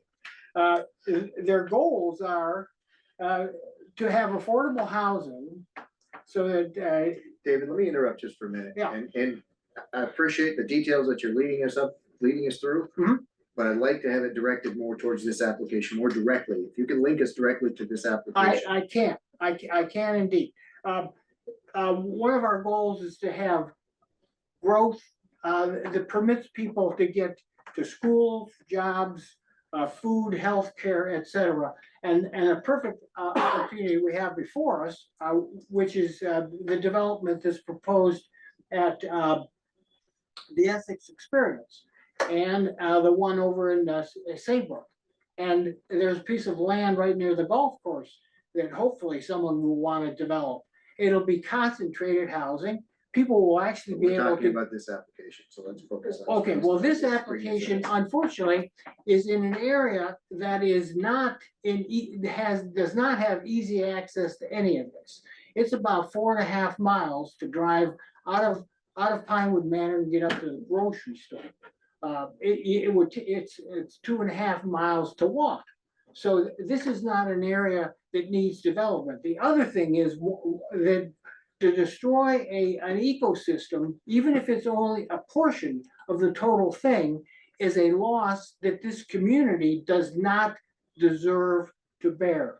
This is a community that is becoming increasingly aware of how to deal with climate change. And one of them is you do not cut down trees which are storing carbon. Now, I know that I've heard people talk about the trees grow. They do, but an existing tree that is 75 years old has sequestered more carbon than many, many dozens of nursery stock balled and burlap. And in other words, they don't equate. You don't cut anything down if you can avoid it. And going in and cutting down just 5 or 10 acres is not acceptable. It's not smart growth. It doesn't meet a need. It's not affordable housing by any stretch of the imagination. And I think that Kent is correct when he says this application should be denied. With that, I thank you very much for your time. Okay. As always, you bring us a lot of detail. Thank you. You're very welcome. There are 2 people online that have Okay. Ken Signal's hand was up first. Ken, please go ahead. Thank you, Mr. Chairman. I'm speaking to you as the chair of the Conservation and Trails Committee. I thank Kent for including our action last Tuesday. We did concur with the staff's recommendation. We also noted that our town has just in the last 5 years experienced road washouts, at least 3 that I can name: Weed Road, Brigham Hill Road, Tower Road being, and Weed Road being paved. This application, I believe, has public roads that the town is would be responsible for if this waiver is granted, and then the application approved. And that's a concern. I think that the 3 washouts I mentioned were not even on steep slope areas. So I think it's reasonable to be concerned that those new roads would wash out as well, and the town would be on the hook for repairing them. Thank you, Mr. Chairman. Thank you. Yes. If town committees are talking about our project, shouldn't we be invited to those committee hearings? Is that not? They're public meetings, and the agendas are posted within the regulations 2 days, 48 hours before the meeting.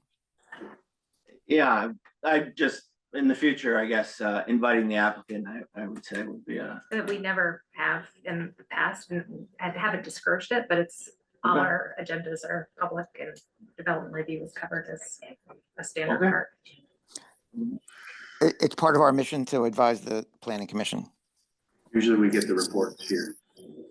We haven't seen it. Yeah, news to me. The other person online, MJSS. Hi, sorry, Margaret Smith. I'm speaking as a private citizen, not connected to any committees. And my comments are, I know that Richmond had issues with people building houses on top of mountains, and the fire services were not consulted about that. So if I were building a house, I'd want to be absolutely sure that the fire trucks and emergency vehicles could reach me. The housing there, I'm guessing, is not likely to be affordable housing. And I'm not sure much in Essex is affordable these days, but yeah. And as far as cutting down trees, it breaks my heart to see what happened on Allen Martin Drive. So any tree cutting down is like, and Ken mentioned the road washouts, which was my 4th point. Thank you. Thank you. Commissioners, additional questions? I'm gonna propose a course of action for us. It will require closing the public hearing, but. Looks like we've got. Yes, ma'am. Sorry, didn't see you. Come on up. May I? Yes. All right.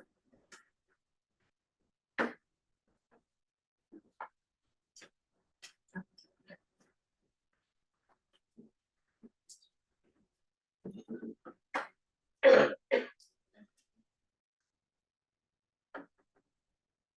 not gonna work. My name's Natalie Braun and I'm back. So just as you've seen me before, I haven't changed my mind. I'm still opposed to the significant woodland removal that'll be required for this project. In light of the recent national elections, there's likely to be a significant slowdown, if not regressive measures around the mitigation of climate change. And for that reason, we need to take as many research-supported steps to blunt the effects of this accelerating crisis on our community. And one of those, my husband's already mentioned, which is extreme weather. And what's predicted here, we're already getting it, we're getting more of it, it's coming, and it's rain. And this is where the preservation of the woodland that would be many acres removed comes in handy. Mature trees are champions in carbon sequestration, soil stabilization, and carbon storage under the soil. We need as much of that nature-based action against climate change as we can possibly get, which is why I'm in the annoying position of talking about not cutting trees down. Cutting trees down, especially a connected woodland, is doubly harmful because not only do you lose the carbon sequestering capacity of the tree, but you also release the stored carbon in the soil. And David didn't give you exact numbers, but I could in terms of, so what would be required is if you want to sequester 8 tons of carbon, you have many what I would call young canopy trees in this woodland, which is about 50 feet tall. In 25 years, the medium canopy trees will sequester 8 tons of carbon. And there are a lot of those medium canopy trees in the many acreage that would be removed. In order to replace the sequestering capacity of those 25 trees, you need 465 new large landscape trees. And large landscape isn't the saplings that go in developments. Large landscape trees are 25 feet tall. You need 465 of those to duplicate the loss of 35 of the existing medium canopy trees, and there's a lot more medium canopy trees in that woodland than those 35. So what I'm saying is that there were a couple of comments made the last time we had this conversation. Trees grow back. They don't grow back. Or if they do, they are multi-stemmed and compromised in their final growth because they lack a main leader. Now, can trees be planted? Absolutely. Trees will grow. However, the soil stabilization and the sequestering capacity, which we desperately need in the face of the climate emergency, is radically reduced. You need 465 of them to make up for 35 trees, 35 of the many that will be taken down. And those 465 better be 25 feet tall at least to even begin to touch what you need from a climate change and a soil stabilization capacity. So trees grow back, but a new tree doesn't hold a candle to the benefits of a large, mature, connected forest like the one we currently have. You're good. For 15 seconds. Get 15 seconds extra. Where I was gonna say, you're good. I mean, you really were good. Oh, did I? I had my didn't- timer running. I didn't know I was timing. You were, but I was. It was good. Okay. All right, well, There's a couple Thank- more people on there. thank you. Yeah. Who was up first? Sharon or Mukesh? Sharon? You wanna go? I'll go. I'm gonna be shorter than that.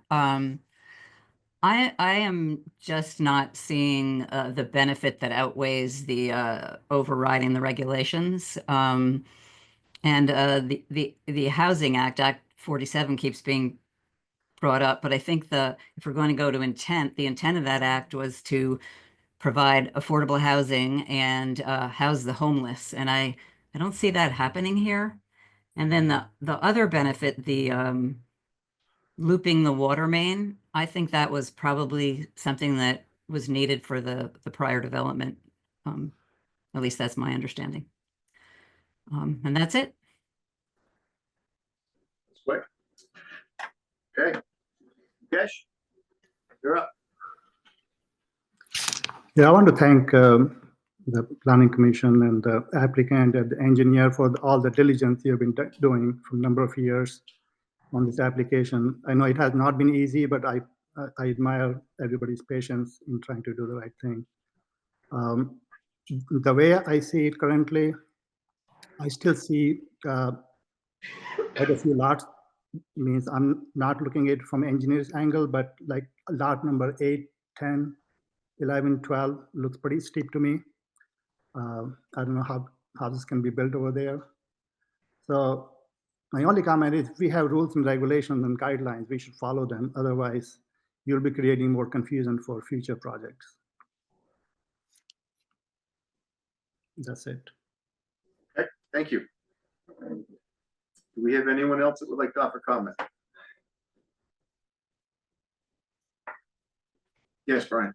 Brian Marcotte, Pinewood Manor. I'd like to say that in our proposal, we're only having one public road being proposed. The majority of it is gonna be privately owned. They're gonna have their HOA and maintain that. So there's less of a any kind of requirements or cost to the town, other than you're gonna bring in, more taxpayers. And no, it's far from affordable. That's a tough achievement, especially in Chittenden County. And with the lengthy permitting process and so forth, I wish we could be much more affordable. Many things are out of my control. However, we are making an effort to depart from our long history of building single-family standalone homes. We're proposing those triplexes, as we've mentioned many times, and to get the density, it's a big departure, but I understand times are changing, so we're embracing that. And we're also creating a large area that's gonna be untouched and available for the, and then we'll go into detail more as we progress. But it'll be available for the neighborhood to use the trail system as they please. Currently, the land out here that Section I is taking a portion of, generously letting people use it. But going forward, it'll be a formal thing where that large area open land will be allowed for a trail system, and as the neighborhood can enjoy. But currently, it's just on a I'm just extending that courtesy currently. So, but the benefits. I know I could be biased. I'm a builder, but the benefits are heavier stacked in favor of just the town, the growth of the town, responsible growth, and just expanding this great development. So I thank you for your time. Thank you. Commissioners, I'm gonna make a suggestion. And it's gonna be two stages. One, I'm gonna suggest that we close the public hearing.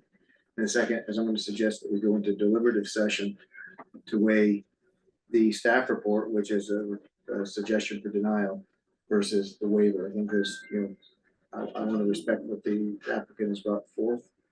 I want to respect what the staff has brought forth. And I think the best way for us to do that is in a deliberative session. The twist is I'm not suggesting it for tonight. I'm suggesting the deliberative session to be at 12:14, which really will be the last time we have an opportunity to weigh in on an application within the purview of the planning commission.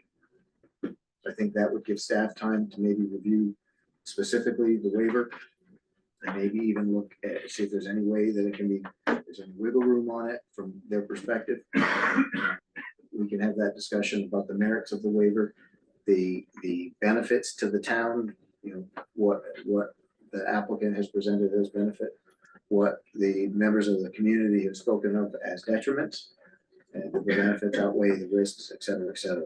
I'd like to suggest we do that in a deliberative session on the 14th. I don't see us getting through that this evening in a reasonable time. We're already at the point where we're pushing boundary, and we do have another item of significance to address.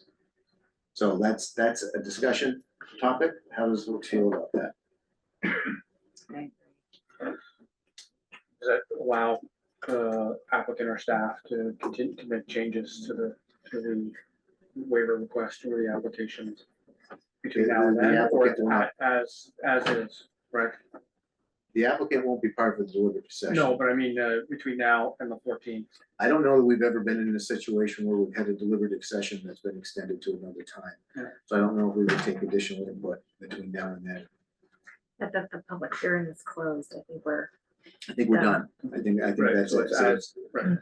it's what we have in front of us tonight. but that doesn't mean that your written decision can't look different than this staff report. And that's why I want to take the time, because the written decision, if we went with the staff report's denial. Right. If we choose to go in a different direction, then we basically have to craft it on the fly. I agree that a deliberative session. is I agree. necessary, yeah. Trevor?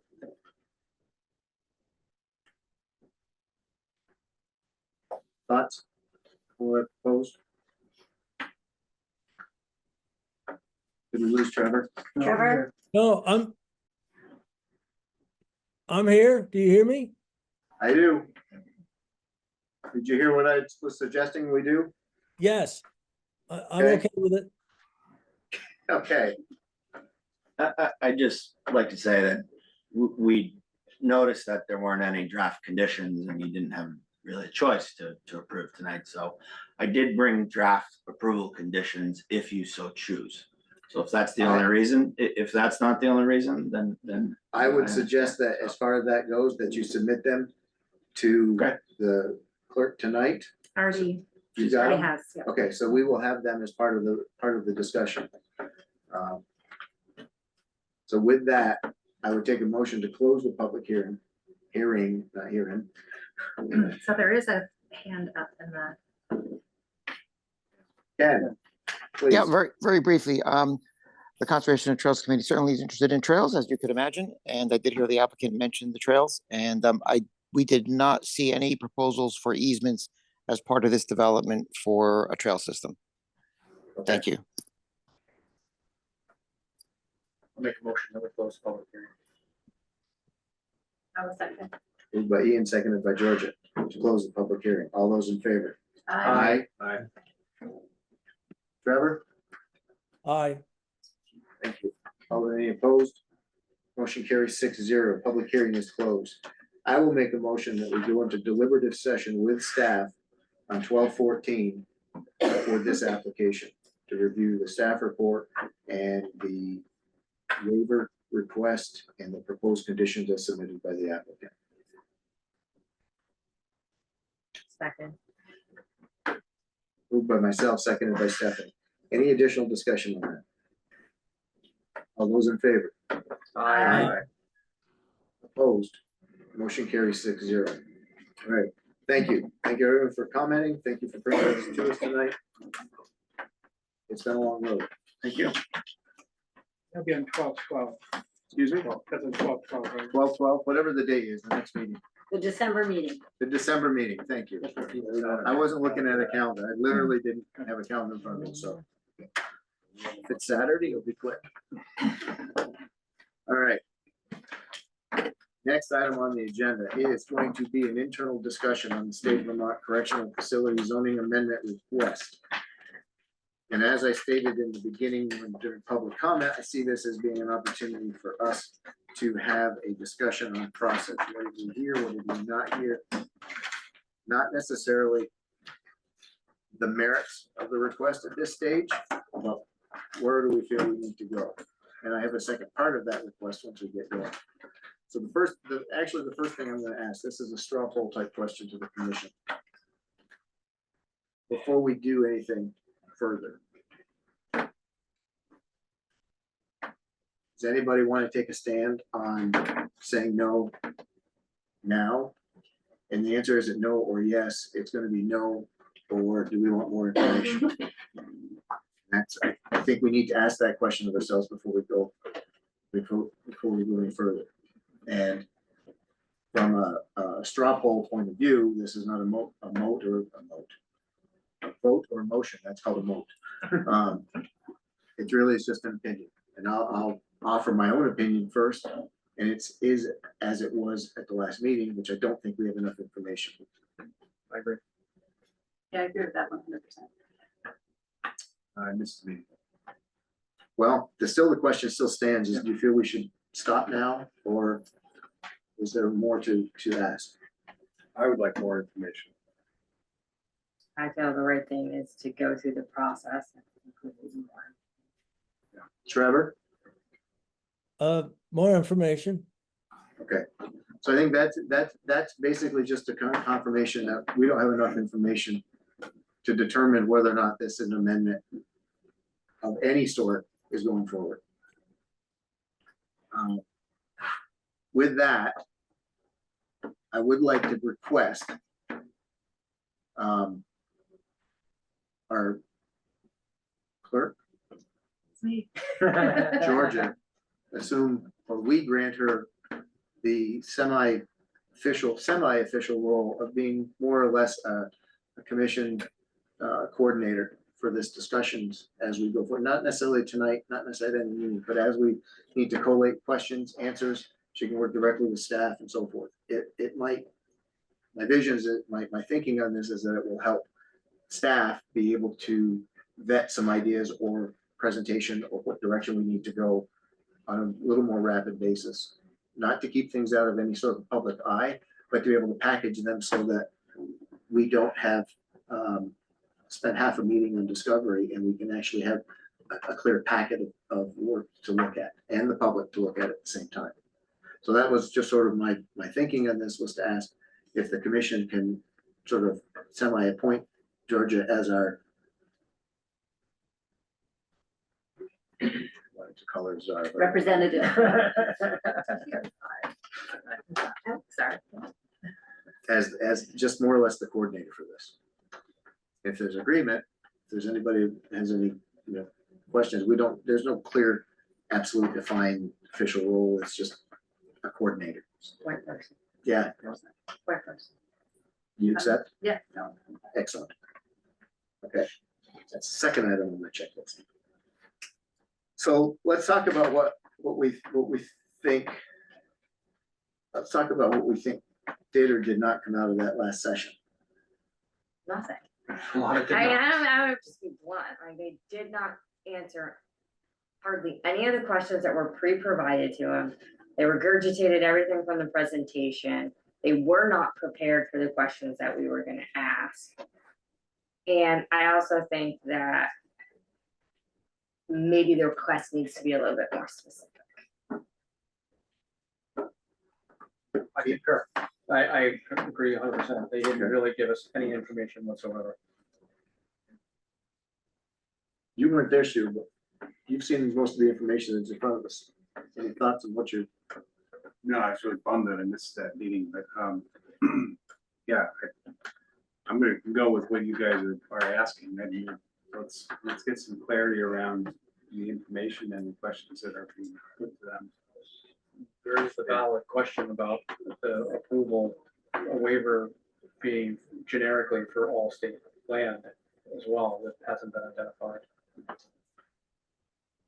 Yeah, I see, I'm not sure if I read it that way, that it's all state land, or it's just drop this regulation, which would open it up, not Right. just to them, but to anybody. Right. Or do they wanna say, can you designate these areas just like you did Woodside for us, like? Right. I think those are the two competing things that I think the community and even this commission are in agreement as to what they're actually asking.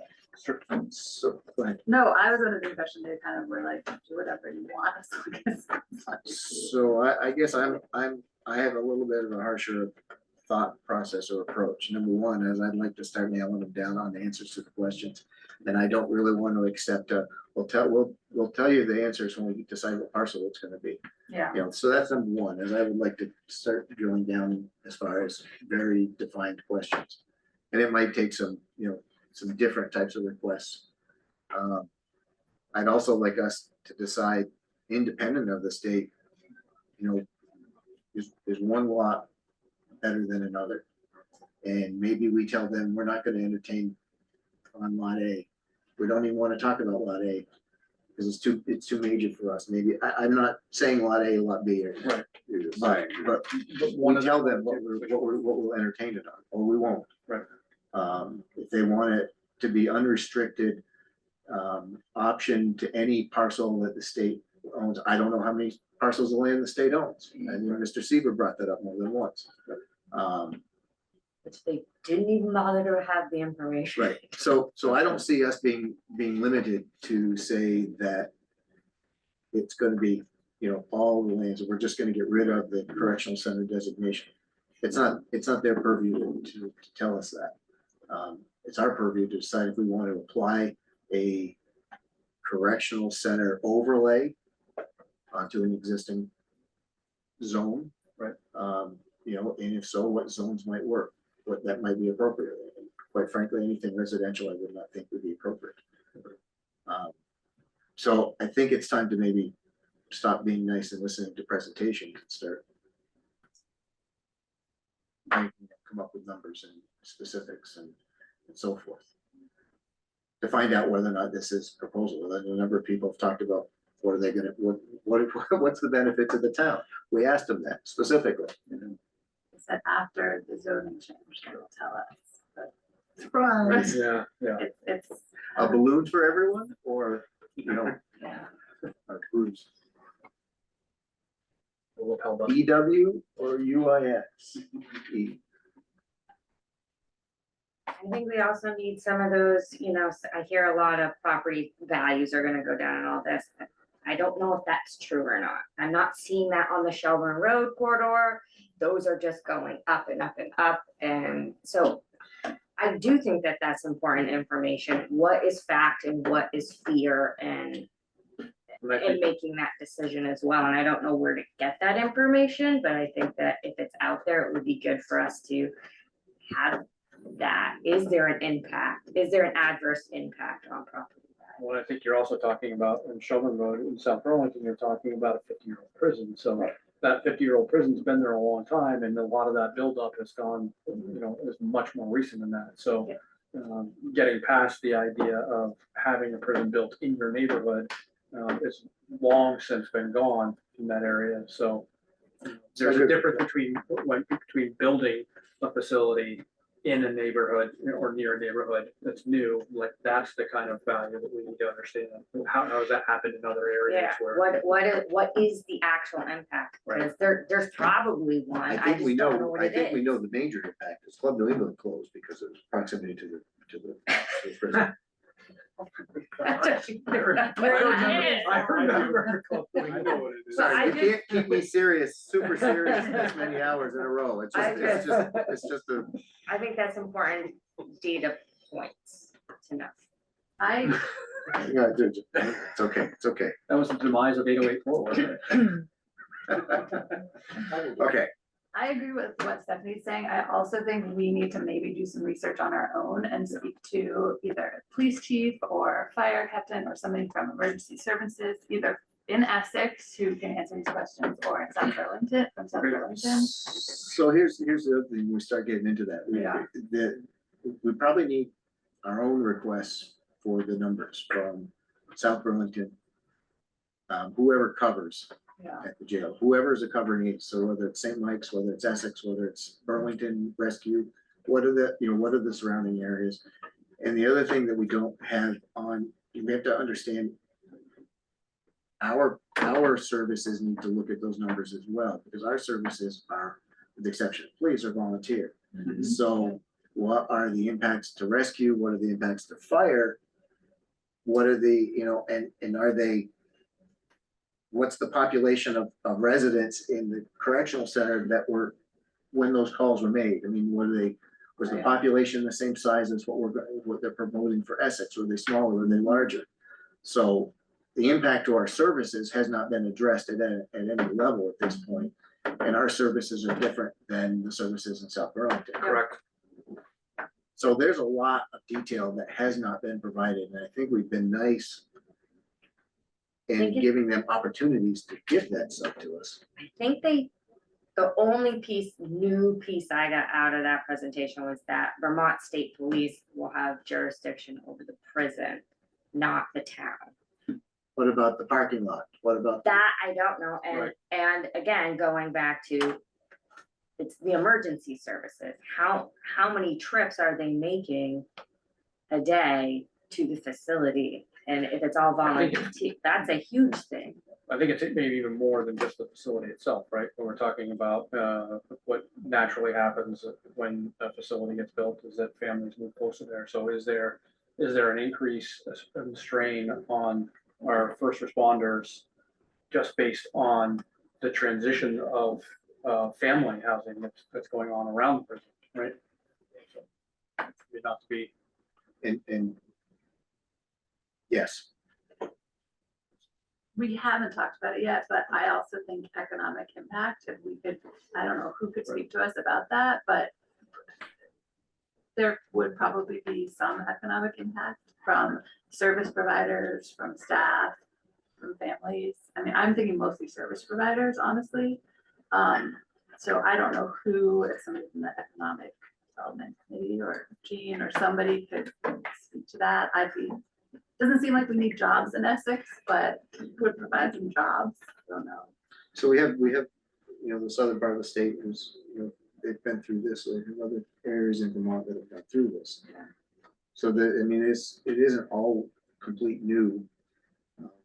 Yeah, like, isn't Swanton's the most newest? Well, Springfield? Springfield. Springfield, newer than Swanton. But Well, Virgin's is going through this at the moment Right. too. Could So. be with the juvenile, with yeah, juvenile, which yeah, we used it's a to slightly have. different which facility, We had but- up until 2020.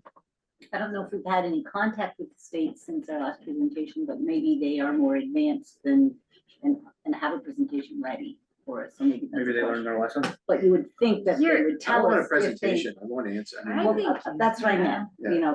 we walked away from the last meeting like, these questions aren't answered. But, so I did get an email from them just saying, they saw our agenda item, do you want us there to talk about it? I said, no, this is just the planning commission discussing their next steps and where they think they need to go. I had no indication that they had any more information to provide, didn't ask either. I mean, I'm not gonna say I suspect their numbers, but I suspect their numbers.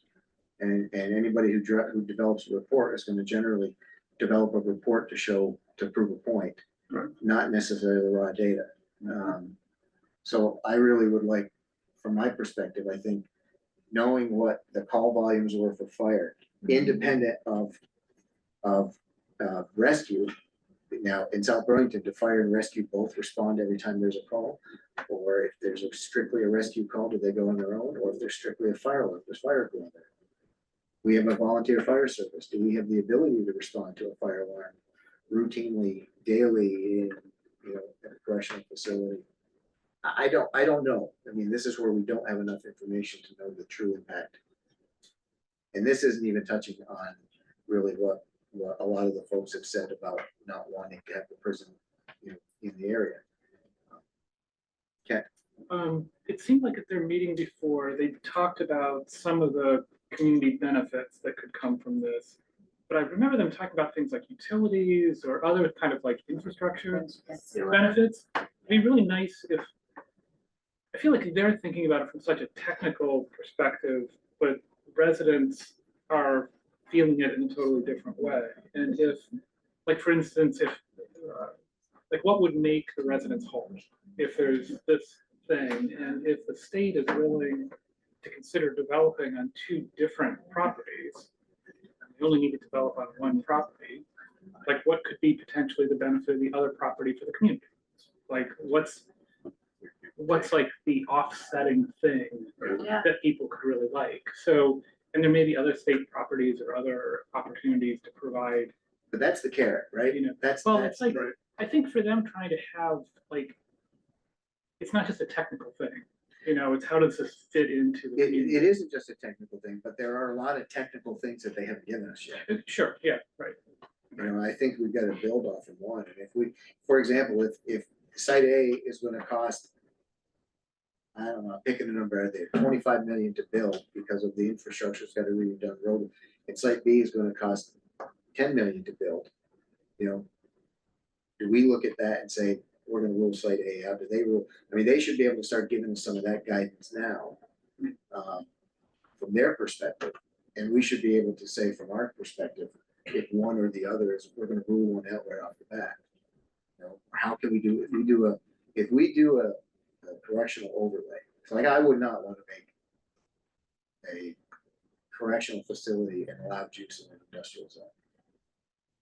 Might make it a conditional, or might create a correctional overlay that could be put on a particular spot to community, like we've done with the scenic overlay. For the existing regulation is very specific to a particular location. Yeah. I don't know. It seems like we need to maybe get in a little more in the weeds, and we did some very specific questions, I thought, last time, but maybe we need to be even more specific and not have a show and tell presentation, but actually have them submit a report back to us that addresses those questions, and then we discuss how we feel the responses go. But this is where, like, you know, Georgia could do some of that lifting for reading the order for us. Yeah, my corrections are. Anyways, I mean, this is I understand that we need to find out. I'm talking too much. Sorry. Jump in while you can. Well, I also wonder about, they wanted to put the juvenile center in, was it Newberry or something, and they said no. I would, you know, they've gone through the process, so like, how far did they go before they said no? What did they get from the state? How did they feel the state was forthcoming in information? Because they said no, and then Virgin said yes. So it would just be interesting to, I like to see all sides. They have. That's a great idea. You know, and seeing why they chose to say no. What was it the stopping thing for them versus Virgin saying, yeah, we'll welcome it into our community, or Springfield, or whatever, one of the other newer ones. Because Chin and Correctional is hard because it's old, and I think that South Burlington is just it's just always been there. I'll just put that in quotes. So it's just part of their fabric. Yeah, of their city. And I think it's very different when you're asking it to come into a different, I mean, I grew up near a town that had the work camp. I grew up in the Northeast Kingdom. What, you know, I didn't see significant impacts a town over, but that town did. So it'd be just interesting to see how they went through the process and how they felt forthcoming. Maybe we invite like a Zoom session with the town planner from. I would have to double check, but it began with an N somewhere. Newberry or no. Okay. We could figure it out. But that, and even for Jens, and just, I mean, it's a Zoom call, you know. I'd be curious to hear about Virginia. And I don't know that we would need the state to be participants in that. No. Oh, sorry. Well, no, I mean, it's for openness. I mean, we're not trying to close things off, but I mean, these are our questions. Well, you're doing your own independent I don't wanna call it investigation, but we're doing our own independent research. Because if you rely on the state to give us everything, they're only gonna give you the positive skewed, thing. yeah. Yeah, it's gonna be, in my eyes, it'll be a little bit skewed because it's their project. So I think we have to do our own independent journalism. Because the big piece of information I got from the meeting the other night was the low amount of pilot money, the pilot is Oh, like God, $5,000, and I thought it was missing zero. This can't be, and a member of the audience brought that up too. And so, yeah, we have to dig down and figure out a little more what is in it for the town as well. It's clear what's in it for the state, but what isn't it. So Catherine, would you envision this, since this is gonna carry over into the next year, the planning commission's new mission? Is this something that we potentially could have as a standing agenda item for setting up workshops, calls or whatever? Sure, would you see that as soon as your next meeting? I'm trying to think what else we have on that agenda. There will be the deliberative session for one. I would think we delay everything at this Delay point it until the new January. missions, that we kick over to January. for the new I mean, that makes sense. I think your next meeting is gonna be busy now. a couple others. And then we can figure out how to, we probably need to schedule a few, public review sessions and figure out the best way to move that forward, gather the information, present it and or discuss it. How much of a workshop is it with the public? Yeah. All that. And that'll be, there will just be planning, so we won't have to worry about, application review at that point.